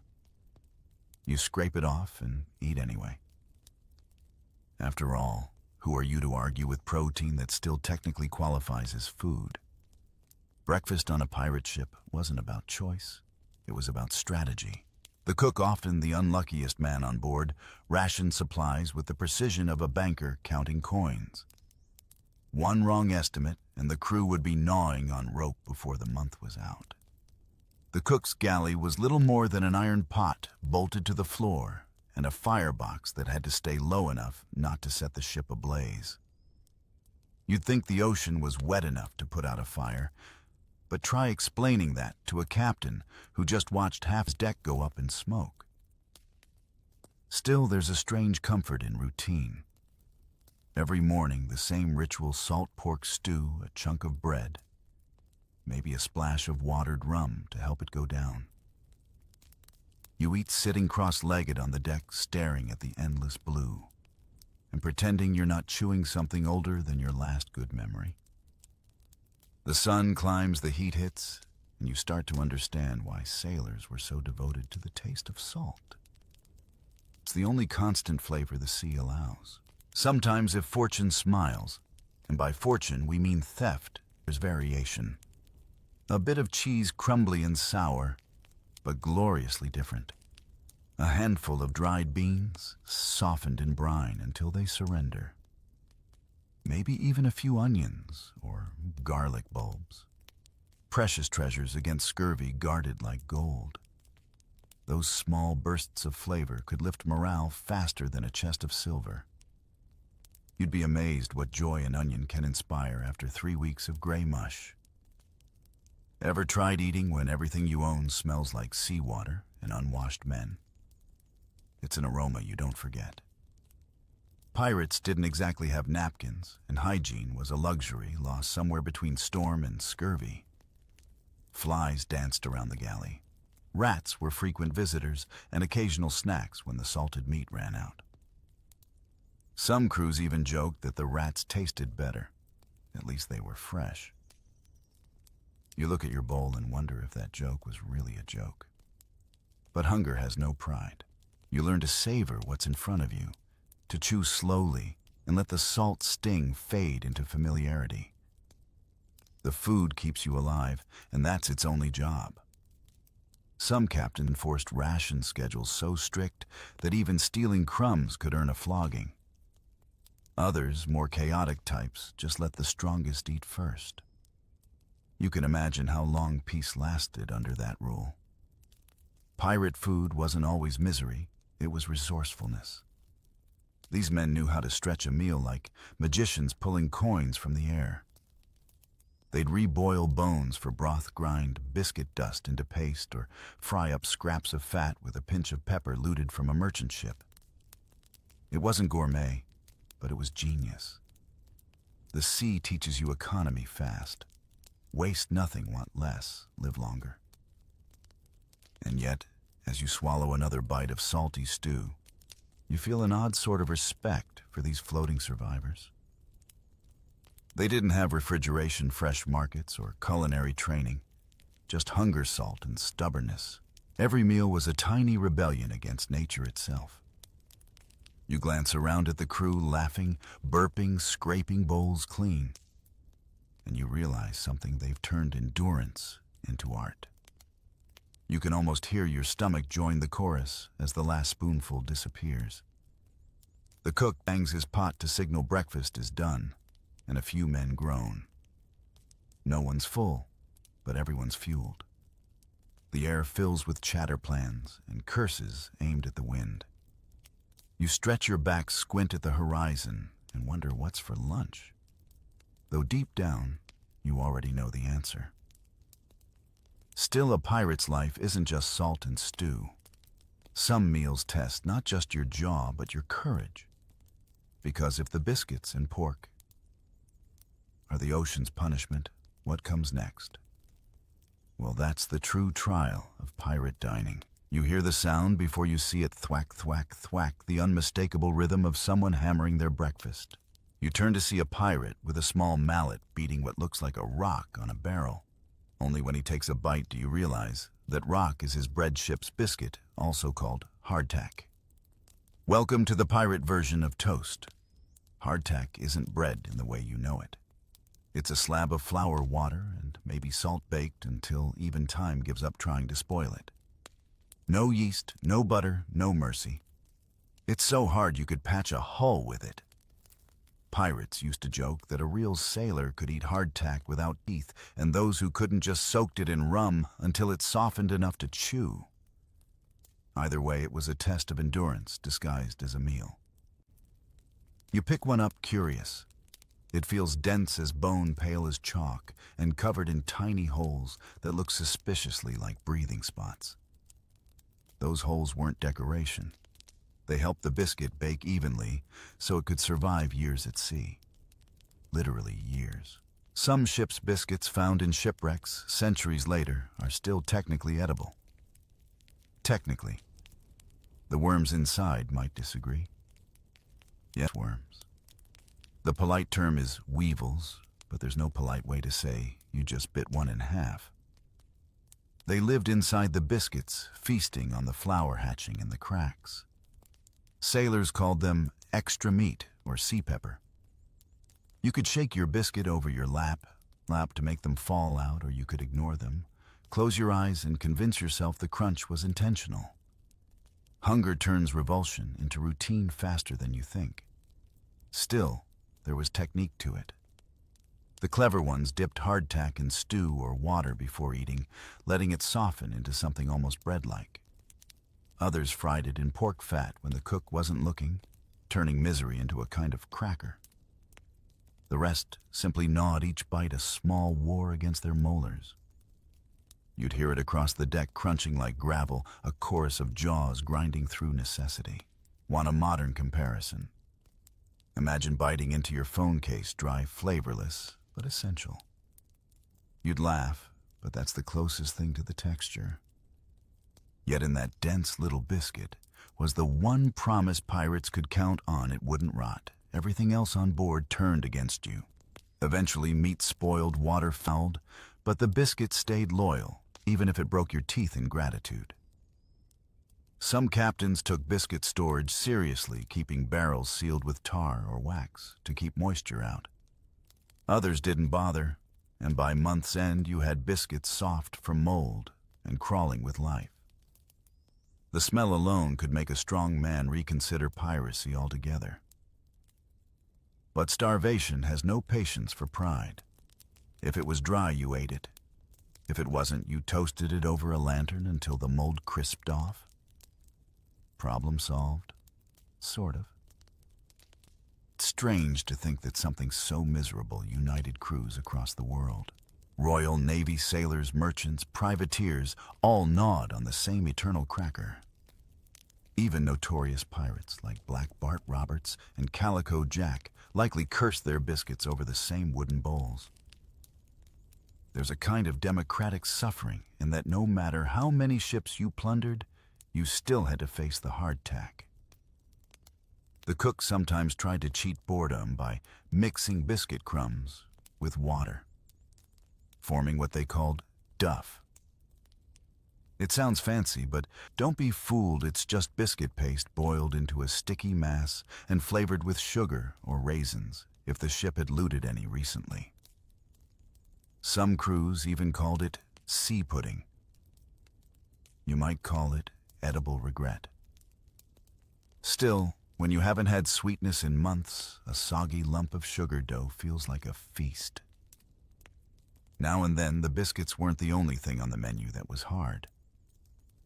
Salt beef stored in brine for months could stiffen so much that sailors nicknamed it salt horse. It needed hammering just to break apart, and even then, it tasted like ocean-flavored leather. Together, the biscuit and beef formed the perfect duet of chew and despair. And yet they sustained entire voyages. You can't help but respect the sheer stubbornness of human appetite. When food became dangerously low, biscuits turned into currency. A man might trade his rum ration for an extra one or hoard crumbs for night watch. You could spot the desperate ones by the way they scraped the inside of barrels, collecting biscuit dust like gold. Hunger makes misers of everyone. Even the cruelest pirate knife at his belt could be found quietly guarding his half-eaten biscuit as if it were treasure. And in a way, it was. It was safety, security, and a reminder that tomorrow might still have a meal. You watch the crew finish eating, licking fingers, brushing crumbs from beards, and feel something shift in your chest. For all its hardness, this food connected them. It was a small, dry thread holding a floating world together. But when thirst hits, that's when things truly get complicated. Because food you can hammer into shape. Water, on the other hand, has a way of turning against you when you need it most. And pirates had a very specific, very dangerous solution for that problem. You wake thirsty. Not the kind of thirst that makes you crave a drink, but the kind that makes your tongue feel like parchment and your lips stick to your teeth. The barrel of water beside the galley looks promising until you lift the lid and gag. The smell hits first sour green, almasi. You stare into a swamp in miniature. That's your drinking water. Welcome to pirate hydration. Fresh water on a ship doesn't stay fresh for long. Barrels sealed with pitch and rope sweat under the tropical sun. The water inside warms, cools, warms again, perfect breeding ground for whatever tiny horrors the eye can't see. But the nose definitely can. Algae blooms, slime forms, and by week 3, the taste sits somewhere between pond and despair. But when that's all there is, you learn to drink with your nose pinched and your dignity on holiday. Sometimes pirates tried tricks to mask the rot, throwing in burnt breadcrumbs or charcoal, swirling it around to sweeten the flavor. Other times they filtered it through cloth, which worked about as well as praying over it. Water was precious enough to forgive its crimes. Each crew had strict rations, usually a pint a day if luck held. And if the voyage went longer than planned, those pints shrank fast. You can live on half rations for a week. After that, even foul water tastes like heaven. So when the water turned bad, pirates did what humans always do. They found a stronger replacement rum. Rum wasn't just a drink, it was life insurance. Distilled from sugarcane, cheap and plentiful in the Caribbean, it didn't spoil. It didn't grow algae. It didn't pretend to be clean. It simply killed everything that tried to live inside it, including occasionally your liver. Pirates mixed it with water to make grog, which diluted the foul taste and stretched the supply. Grog became breakfast, lunch, and sometimes mouthwash. In moderation, it kept spirits high. In excess, it kept fights interesting. You take a sip and feel the burn. It starts in your throat, flares in your chest, and spreads warmth through the cold, damp air. For a moment, it's magic. It erases the stench, the sweat, the endless horizon. No wonder captains rationed it as both reward and control. A sober crew might mutiny. A tipsy crew would sing. A drunk crew, well, that was chaos, but at least it was happy chaos. The British Navy would later formalize this habit, handing out daily rum rations well into the 20th century.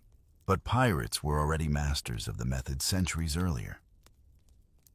They discovered what every office worker with a bad coffee knows.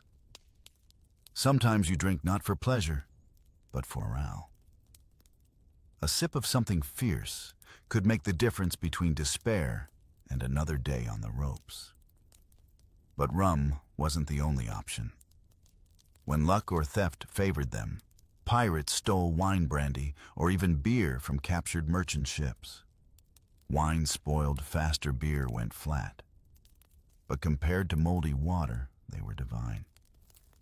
Picture it, a crew celebrating after a raid, barrels of French wine rolling across the deck, everyone toasting with tin mugs and shouting in a dozen accents.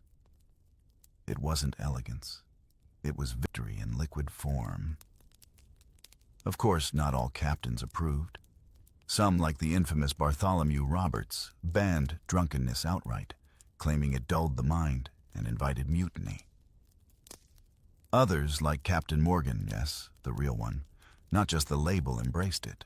He reportedly threw such wild rum feasts that entire harbors remembered his hangovers. You can almost see it, candles flickering, laughter echoing the deck, swaying with both waves and men. Even the daily rum ration had its logic. A small amount helped fight off bacteria in bad water and gave the crew enough liquid courage to face storms, battles, or boredom. It was medicine in a bottle, hope in a gulp. But pirates rarely stopped at small amounts. When stress built, when hunger bit too deep, they drank to forget. And when the rum finally ran out, tempers flared faster than the cook's stove. You didn't want to be on deck when a crew went dry. Thirst also changed the taste of food. Salted pork and hardtack were bad enough with clean water, but wash them down with swamp juice or grog, and you start to envy the fish. The salt carved trenches in your tongue, the rum stung the wounds, and you realized survival wasn't a grand adventure. It was a daily negotiation with discomfort. You chew slower, drink slower, breathe slower. Every swallow becomes deliberate, a small act of defiance. Yet there's something almost poetic in the way pirates turn necessity into ritual. You can imagine the clink of mugs each evening, the shout of "to the sea" echoing across the waves. The rum wasn't just drink, it was camaraderie distilled. It blurred lines between nations, softened grudges, and gave courage to men who had no right to expect another sunrise. You lean back, the cup still warm in your hand, and feel the ship's gentle roll. Outside, the ocean glows silver under the moon. The stars tilt, the ropes creak, and for one rare moment, everything feels almost peaceful. Maybe that's the real secret. It wasn't the rum that kept pirates going. It was the ritual, the brief illusion of control in a world built to drown them. Still, peace never lasts long at sea. Your stomach growls, reminding you that drink is only half the battle. Sooner or later, you'll have to earn your next meal, and this time it won't come from a barrel. It'll come from the water itself. You hear the splash first, then the cheer. A sailor hauls up a thrashing silver shape from the side of the ship, scales flashing like coins under sunlight. "Dinner," someone shouts, and for a heartbeat, the grim routine of salt and biscuit breaks into celebration. You've entered the rarest moment on a pirate ship, a meal that actually moved 5 minutes ago. Food from the sea wasn't luxury, it was luck. Hooks, nets, and sheer desperation turned the ocean into both enemy and pantry. The crew fished whenever weather allowed, tossing lines baited with bits of pork or even scraps of hardtack soaked in rum. Fish meant freshness, something with flavor, something that didn't fight your jaw.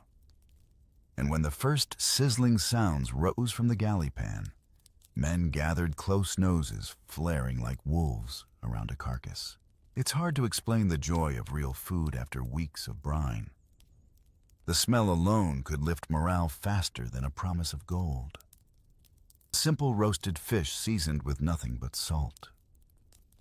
And hope could make a man cry. Sometimes the cook would mash it with biscuit crumbs to make sea hash, or toss chunks into boiling water for fish stew. The broth shimmered with oil and life. For a brief, delicious hour, you could pretend you weren't trapped in a floating box of misery. Of course, fishing wasn't always so generous. Sharks followed pirate ships like stray dogs waiting for garbage or the occasional body thrown overboard. Some daring souls tried catching the sharks themselves, using ropes and hooks the size of knives. A few succeeded, though. Cooking shark meat was a gamble. Too little heat and it reeked like rotting ammonia. Too much and it turned into leather. Still, protein was protein.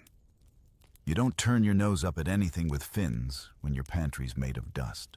Then there were turtles, the slow-moving treasure of the tropics. Pirates prized them because they could be kept alive on their backs for weeks, a walking larder that didn't spoil. You'd find them stacked in the hold-eyes, blinking, waiting their turn. Grim, yes, but effective. Their meat was tender and rich. Their eggs a rare treat. Some crews even joked that God invented turtles just for sailors. You can't help but feel sorry for the poor creatures living food patiently waiting to be dinner. Sometimes the sea offered stranger gifts. Flying fish that landed on deck mid-flight. Squid that latched onto lines and refused to let go. Even seabirds that got too close snatched by quick hands and roasted, whole feathers and all. Pirates called this catching courage because you needed plenty to eat something that still looked you in the eye. One thing you learn fast: nothing goes to waste. Fish guts became bait shells, turned into cups, bones into tools. The sea gave the crew took, and the cook found a way to make it edible, or at least survivable. A little oil, a little fire, a lot of faith. Some days you got stew. Other days, you got regret served warm. Still, those rare fresh catches reminded the crew they were alive. You could always tell when fish was on the menu. The mood lifted. Men whistled. Someone pulled out a fiddle. Laughter replaced the usual swearing. Food, even the simplest kind, stitched their sanity together. It's easy to forget how deeply the stomach rules the spirit until you've lived on salted despair for weeks. But luck could turn cruel. Storms made fishing impossible lines. Snap nets tore. The same sea that fed you one day swallowed your supper the next. There's a story of a pirate named George Lowther whose crew ran out of bait and started using slivers of their own salted meat to lure fish. Talk about dedication. They caught enough to survive, but no one ever looked at salt pork the same way again. Sometimes, if the crew was near an island, they'd go ashore to hunt or forage. Coconuts, crabs, wild fruit, anything green or breathing. The men came back loaded with bundles, smiling like children. Fresh food was freedom. But it also came with risk: snakes, poison plants, hostile locals. Still, pirates were gamblers by nature. What was another danger when the prize was flavor? Fishing also taught patience, the kind you don't learn on land. You'd sit by the rail line, and the sea heaving like an uncooperative god beneath you. The air smelled of tar, salt, and old sweat. Hours passed. Maybe you caught something. Maybe not. Either way, you learned humility. The ocean owed you nothing, yet every fish felt like forgiveness. When the meal was finally served, you tasted not just the sea, but the victory of it. Warm broth against cold air, the soft flake of fish instead of the hard crunch of biscuit. These moments were small miracles. Even the captain seemed human again, smiling through a mouthful of stew. The men ate in near silence, savoring. For once, no one complained. You wipe your bowl clean with the last corner of bread and lean back, feeling almost rich. The sea hums around you, vast and indifferent. But you've stolen one small kindness from it. And as the sun dips low, painting gold on the water, you realize pirates weren't just thieves of treasure. They were thieves of life itself, snatching warmth, food, and joy wherever they could find it. Still, even thieves must eat more than fish. The sea could only offer so much before the barrels ran low again. And when that happened, the pirates turned their hunger toward the next best source of food, other ships. The smell of gunpowder fades, replaced by something far more thrilling. Spice sugar and smoke. You stand on the deck of a freshly plundered merchant ship, nose twitching like a starving hound. Forget the gold right now, the true treasure is in the hold. The pirates swarm below deck, prying open barrels, sacks and crates, shouting with glee at every new discovery. Flour, cheese, raisins, rum. It's Christmas at sea, and you're invited. Looted provisions were the only time a pirate's menu looked remotely human. Merchant ships from Europe and the Caribbean carried all the luxuries. A pirate couldn't dream of buying fine wines, sugar loaves, dried fruits, spices, even chocolate if fortune smiled.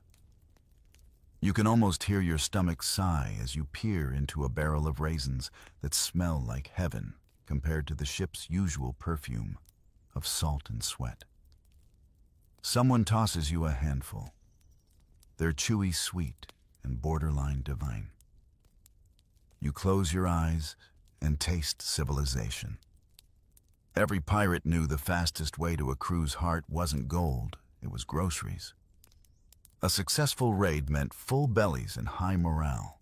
Captains distributed food before treasure, knowing hunger could cause mutiny faster than greed. The cook became a hero for a week, armed with ingredients too glorious to waste. He'd mix flour and water into real bread fry, stolen pork in oil that didn't smell like tar-sprinkled sugar on duff pudding like a nobleman. For once, dinner tasted like ambition. Imagine the scene, the deck glowing with lantern light, men gathered around makeshift tables, gnawing on roasted meat, dripping with stolen fat. There's laughter, song, and the occasional belch that sounds almost grateful. The captain, sitting on a barrel of stolen rum, raises a toast, half command, half celebration. To the cook, to the ship, to our teeth, still in our heads. The cheer that follows shakes the rigging. But pirate feasts were fleeting. Spoilage was a faster thief than any navy. Fresh bread turned to stone in days, fruit fermented cheese sweated itself to death. You learned quickly that good food had to be eaten immediately, consequences be damned. Some men gorged themselves until they could barely move, groaning in bliss and regret. Others hoarded crumbs, tucking away dried fruit or hard cheese like squirrels preparing for famine. And famine always came back. Sometimes raids brought unexpected delicacies like spices, cinnamon, nutmeg, pepper, exotic powders worth fortunes on land. Pirates didn't have much use for trade, but they learned to appreciate flavor.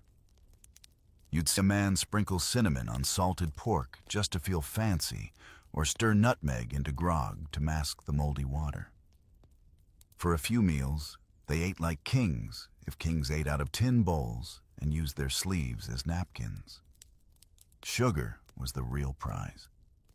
Ships from the Caribbean carried blocks of it, heavy as cannonballs, gleaming white and hard enough to knock someone out. Pirates chipped at them with knives sucked on shards like candy and grinned through cracked teeth. For men who lived on salt and bitterness, sweetness was rebellion. You can almost hear the sighs as the sugar melted on their tongues, a momentary truce between body and sea. Of course, not all loot was safe. Barrels labeled flour sometimes hid gunpowder. Others contained spoiled grain, or worse, rats nesting in luxury. Once a pirate tried to tow stolen bread over a lantern and blew up the galley. They buried him with a half-burned loaf. It seemed only fair. The sea has a sense of humor that way. Even the wine had its dangers. Casks rolled in the hold, mixing sediment, souring in the heat. Drink too much, and the hangover could last longer than the voyage.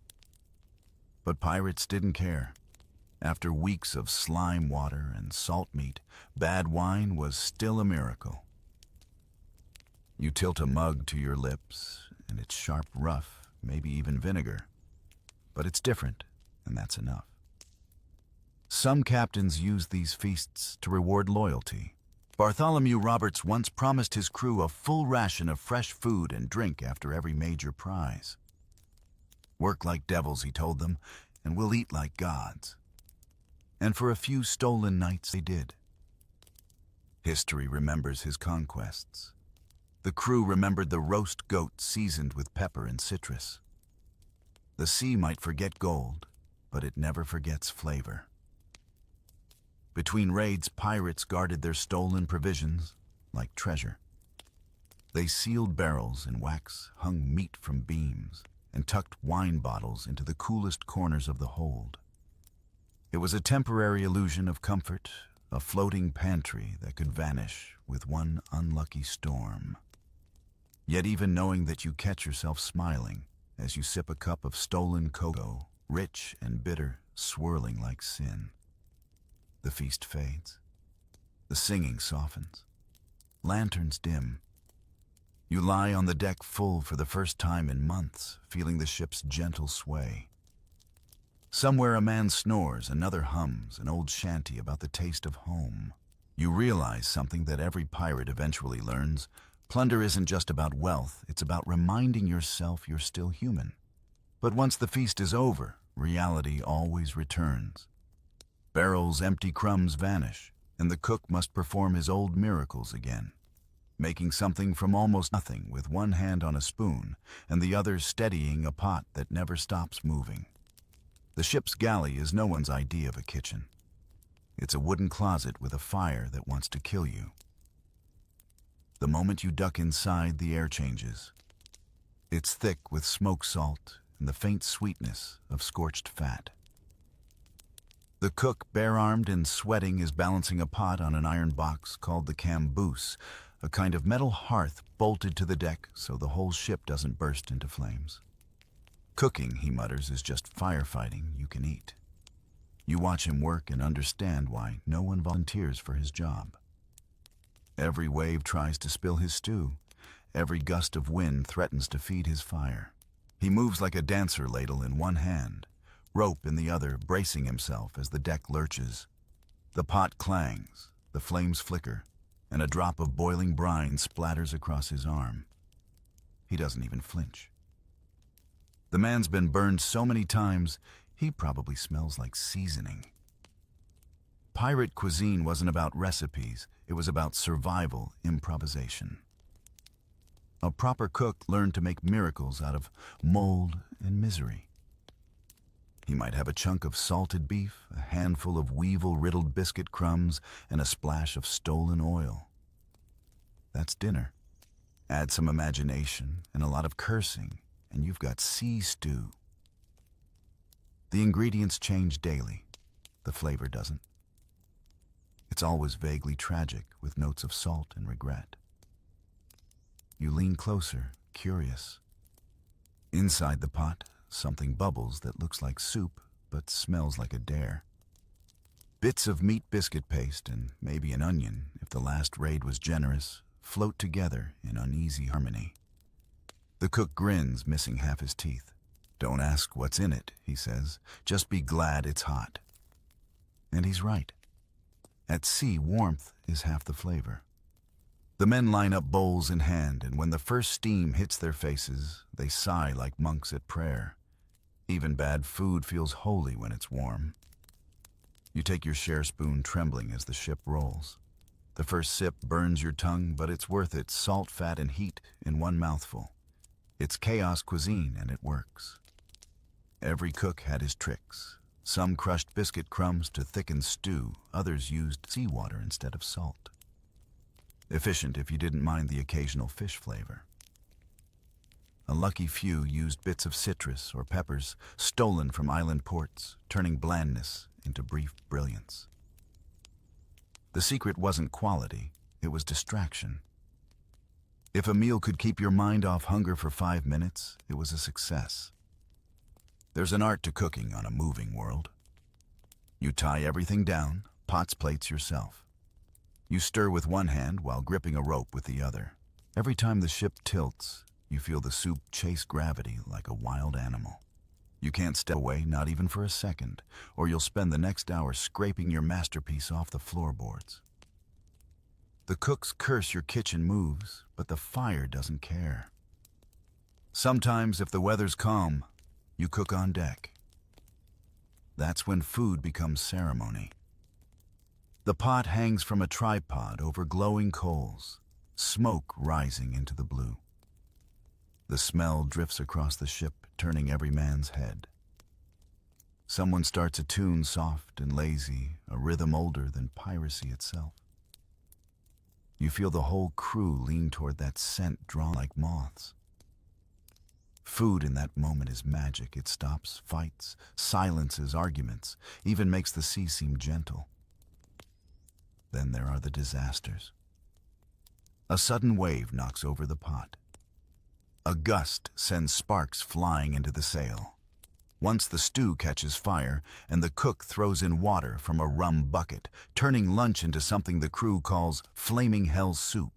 You can still see the scorch marks. No one complains. They just scrape the blackened bits and call it smoky flavor. Pirates weren't critics. They were survivors with spoons. Some cooks built legends from creativity alone. One Frenchman known as Le Raton became famous for mixing crushed raisins into salt beef stew. Another English cook discovered that frying biscuit crumbs in pork fat made a crunchy topping, and suddenly every meal felt gourmet. Food became a way to show skill, wit, and even defiance. You could be trapped in the middle of nowhere eating scraps and still turn it into a performance. Every smell tells a story. The tang of onions means a recent raid. The bitter smoke means someone spilled the oil. The rare sweetness of sugar or fruit means luck, pure golden luck. Pirates didn't have calendars, but they could tell time by aroma. Stew o'clock salt pork, Tuesday biscuit Friday. Meals marked the rhythm of survival. When the sun sets, the cook finally sits his work done. He eats last, scraping the bottom of the pot with the same spoon that stirred it. Around him, the crew slurps and jokes, bellies full, spirits high. The air hums with satisfaction, the soft animal sound of men who've beaten hunger for one more night. You catch yourself smiling, realizing the cook is both artist and priest. He turns decay into hope, filth into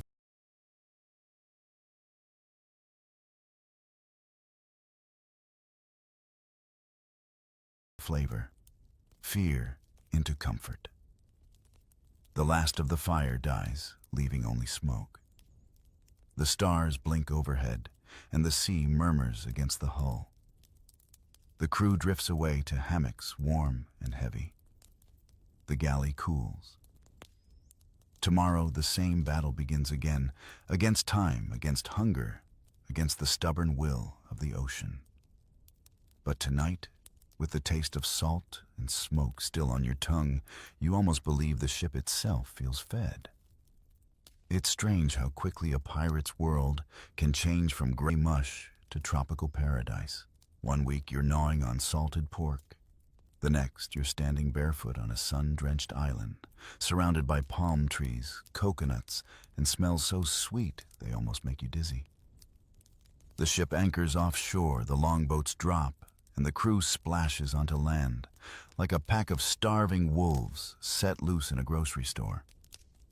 Food wasn't the only reason pirates sought islands, but it was the most urgent one.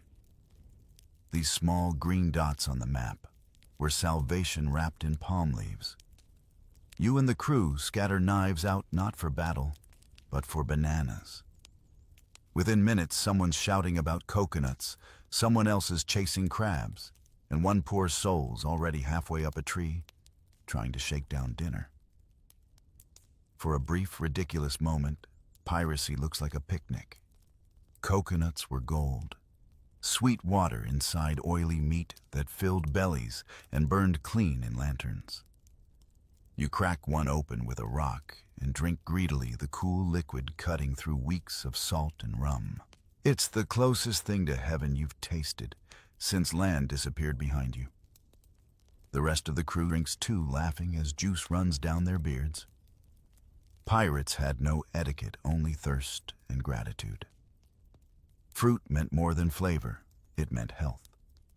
Fresh oranges, limes, and mangoes were literal medicine against scurvy, that slow, miserable disease that rotted gums and loosened teeth.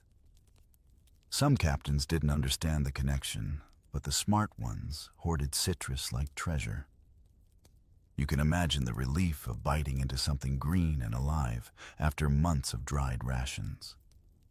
Sweet, sharp, sun-warm, it tasted like resurrection. Then there were the island delicacies no cookbook would ever dare list. Iguanas roasted over coals, turtle eggs fried in coconut oil, conch meat pounded and grilled till tender.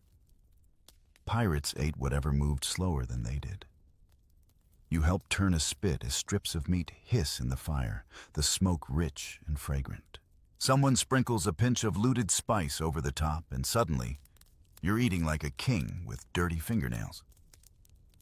Some of these island meals became legends. In the Caribbean, pirates told stories about Captain Charles Vane throwing feasts on uncharted cays, roasted turtle tropical fruit, and rum mixed with honey. They claimed his laughter echoed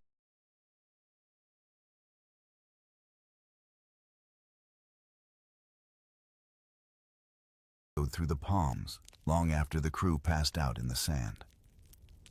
Whether true or not, the image fits. Even criminals crave beauty sometimes, especially when they've earned it at cannon's mouth. You stroll inland following the scent of flowers and the buzz of insects. There's wild ginger here, tangy and sharp, and sugarcane stalks you can chew like candy. Someone finds papayas. Someone else catches a wild chicken. Within hours, campfires dot the beach. Pirates dance barefoot, cups in hand, their laughter carrying over the surf.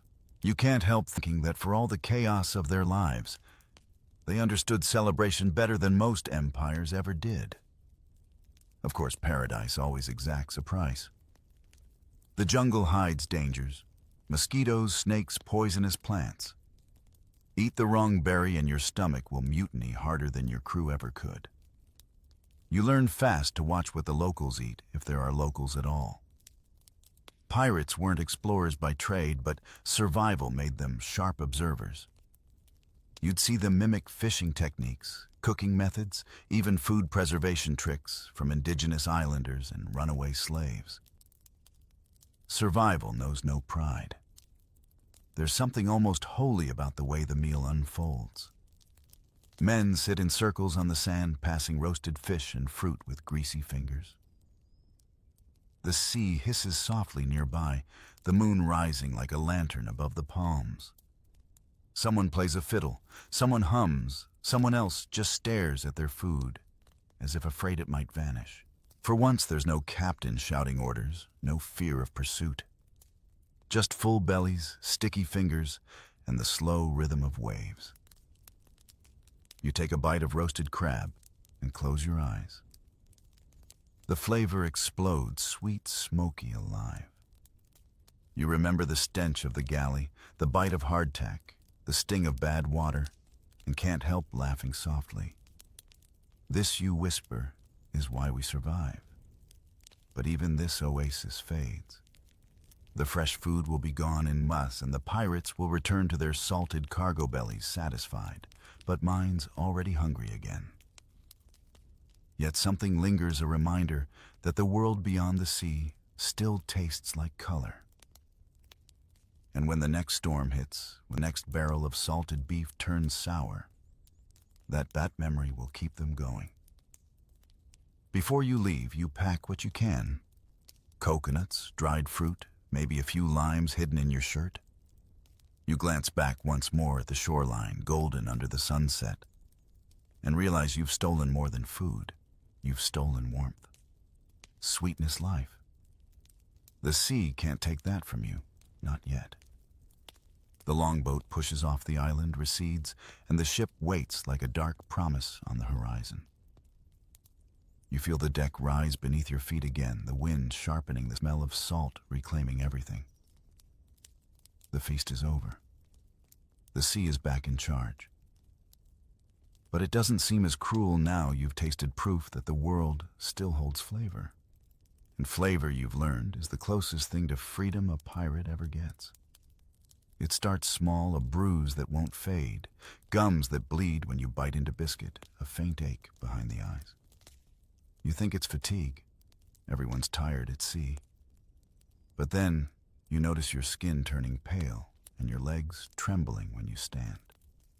The cook mutters under his breath, the quartermaster frowns, and someone whispers the word every sailor dreads, scurvy. Scurvy was the invisible predator of every voyage, more feared than sharks or storms, because it came quietly. Weeks without fresh food meant your body forgot how to heal. Old scars reopened, teeth loosened. Even laughter sounded different, weaker. You look around the deck and half the crew wears the same exhausted expression, a mixture of hunger and apology. You're all eating, but you're not feeding.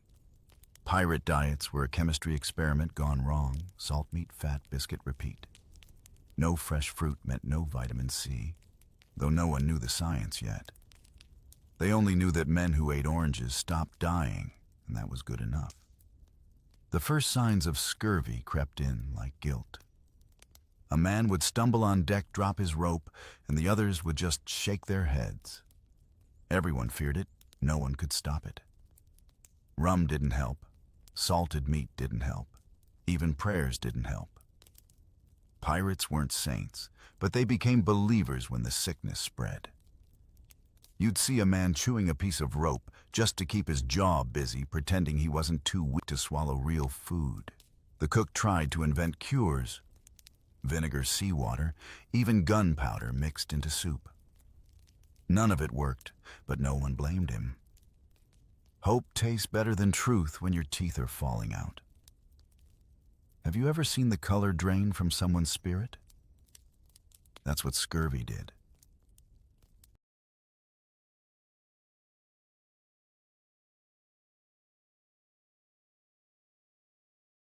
Men who once sang through cannon fire now sat quiet, eyes fixed on nothing. The deck creaked, the sails groaned, and still the crew moved slower each day. Pirates weren't afraid of pain, they were afraid of wasting away without a fight. Some captains grew desperate. They raided coastal villages just to find lemons, onions, anything green. Others risked mutiny by turning toward islands instead of treasure. A few got lucky. A single barrel of limes could save an entire ship. The men who drank the juice first always said it burned, then felt a strange lightness spread through their bodies. Within days, their strength began to return. The ship felt alive again. You imagine that first moment of realization, biting into a lime and tasting salvation. Sharp, sour, shocking, and glorious. Before science caught up, sailors made wild guesses. Some believed the disease came from laziness, others from bad air or too much salted meat.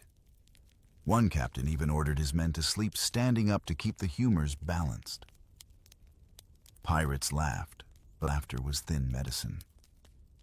They knew the truth in their bones. Only the taste of something fresh could chase death away.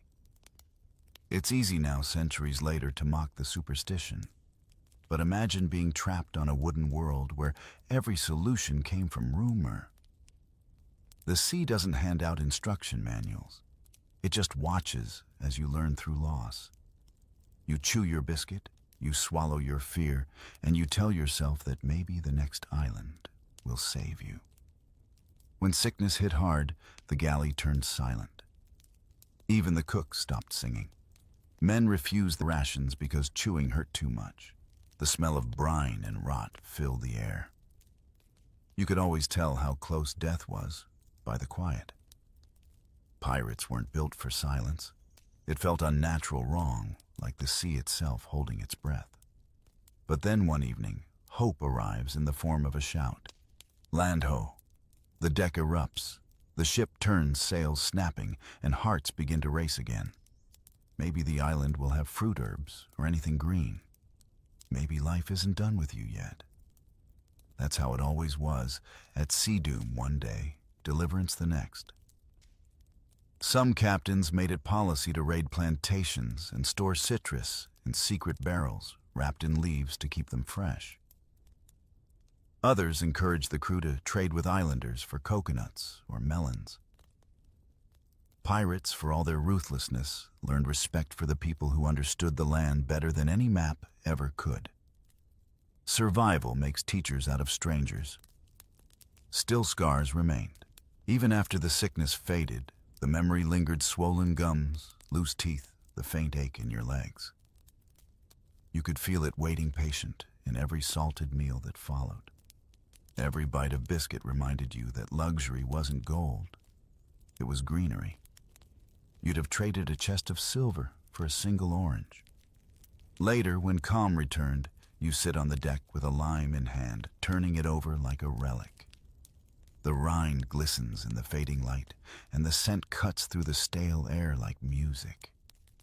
You slice it open, the juice stings your fingers, and you smile. It's not just food. It's proof that the sea hasn't beaten you yet. You bite the sour shock filling your mouth, your eyes watering. Around you, the crew laughs weakly, some crying from the taste. It's ugly and beautiful all at once. You can almost feel life crawling back into your veins. For a brief shining moment, you understand why pirates sang so loudly when they were drunk. It was the only way to drown out how fragile life truly was. The lime runs out, the laughter fades, but the lesson stays. A pirate doesn't just fight enemies or storms, he fights decay invisibly every day.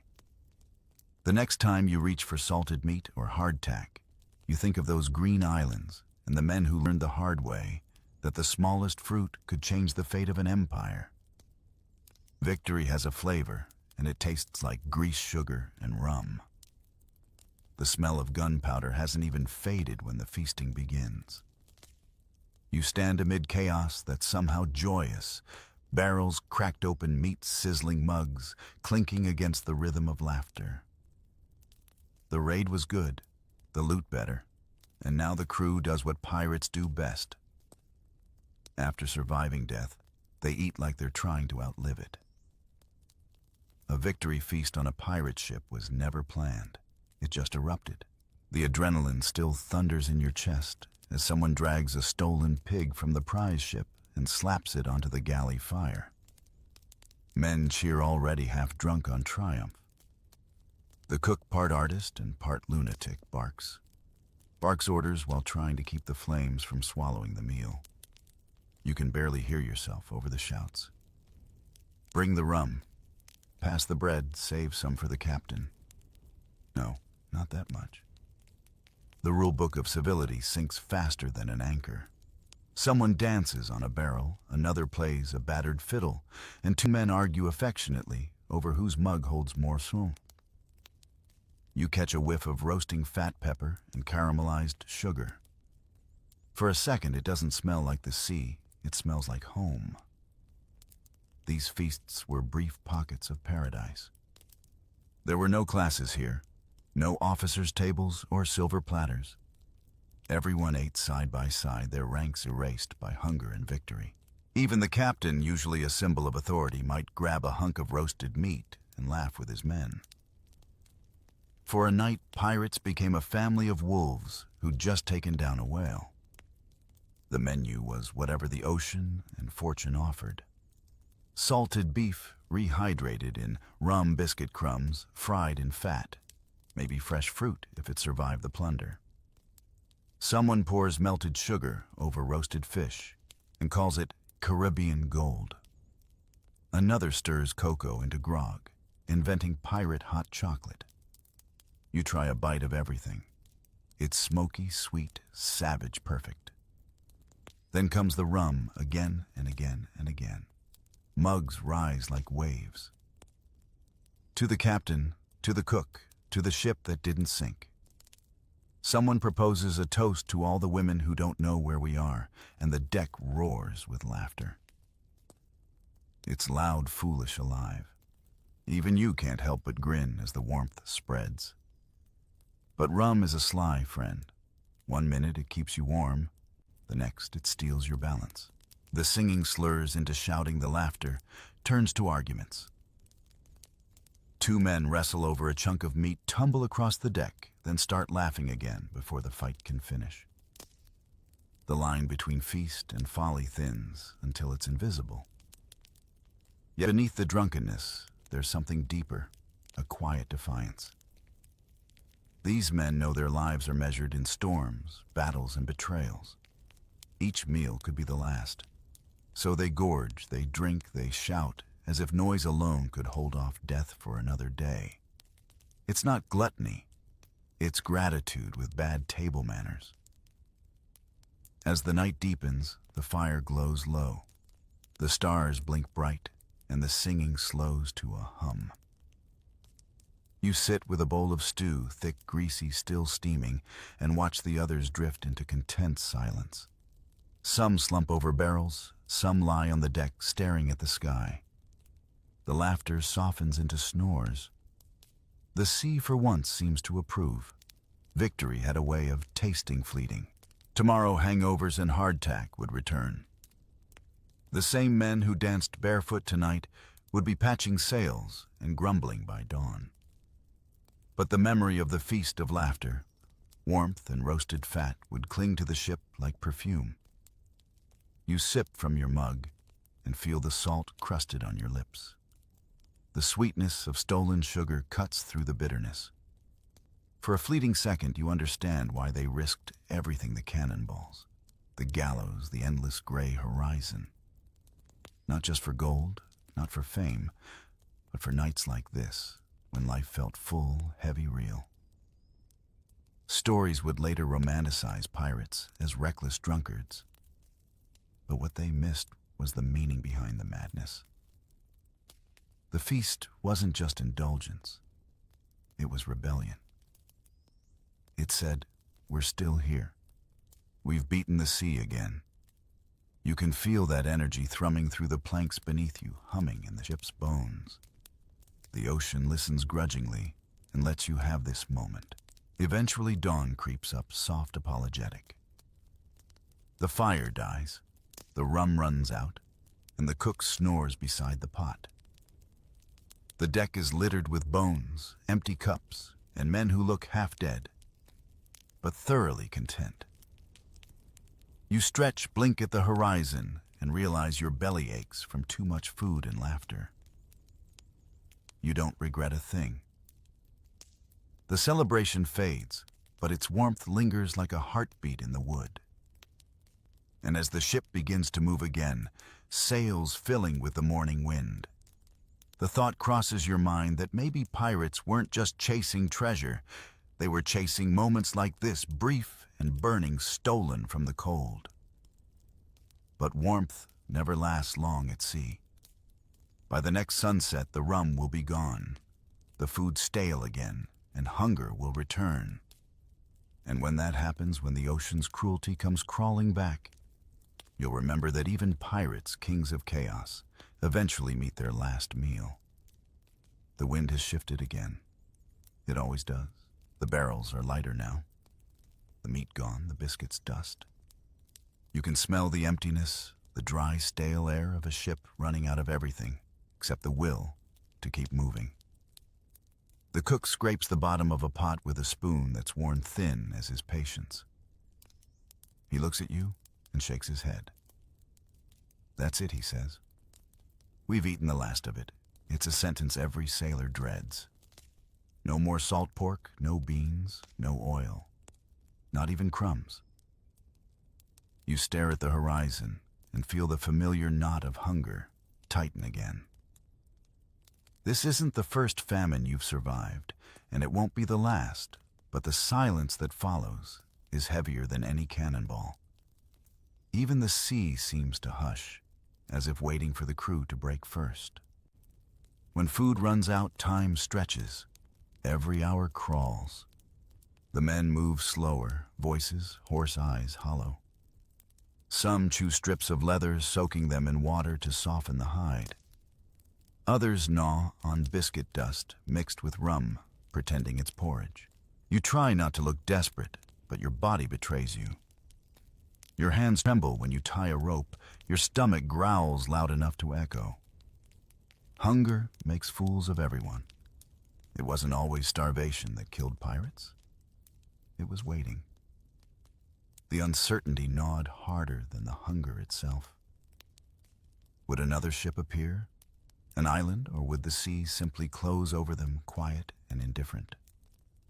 You sit on the deck and listen to the creak of wood, the flap of weary sails, and realize this is what the ocean does best. It tests patience until hope starts to taste like salt. Then someone spots a gull. A gull means land. Or at least it used to mean land. The men swarm to the rails, squinting at the pale speck in the sky, praying it isn't just imagination. The bird circles once, twice, and disappears. The silence after feels like betrayal. You turn away, trying to ignore the ache behind your teeth.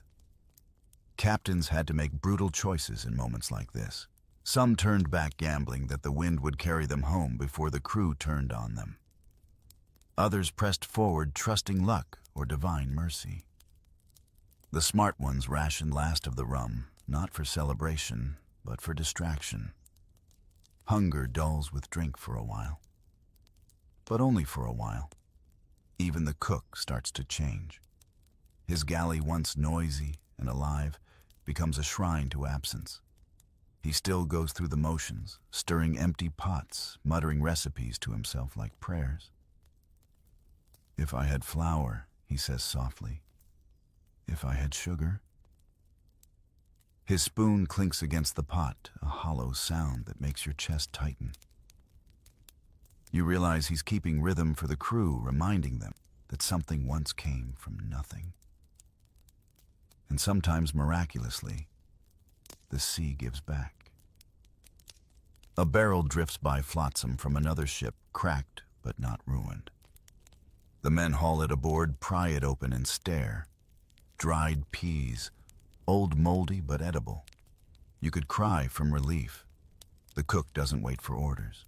He boils them with seawater, the smell alone enough to lift morale. You eat the flavors sour but holy. It isn't feast, it's survival, and somehow that tastes better. Pirates learn to see miracles in the smallest things.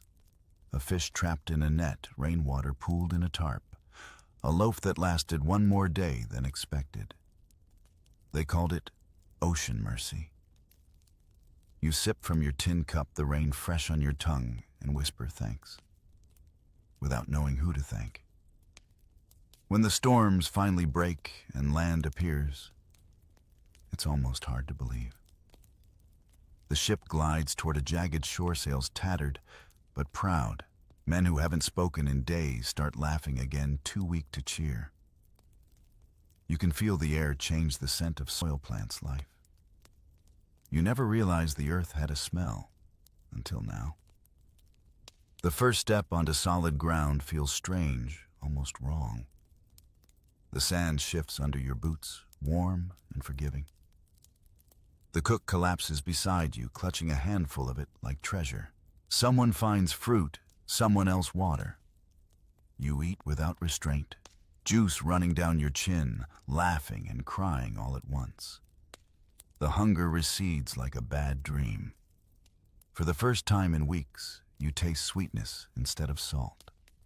That night, around a driftwood fire, the crew sits in silence, bellies full, faces calm. You think of the long chain of meals that brought you here, the hardtack and stew, the rum and sugar, the fish and fruit. Each bite was a battle, each swallow a small victory. You realize now that eating at sea was never just survival. It was rebellion against the world's indifference. You glance at the flames flickering against the black sky and understand the truth. Every pirate learns, the sea feeds. You starves, you tests you, but it never forgives you. All you can do is take what it offers and make a life out of the moments between hunger. As the wind carries the smell of roasting fish from the shore, You close your eyes. You've eaten with kings and beggars, with ghosts and brothers. You've starved, feasted, stolen, and survived. And though tomorrow the sea will call you back tonight, you rest with a full stomach and a fuller heart, whispering the only toast that ever mattered.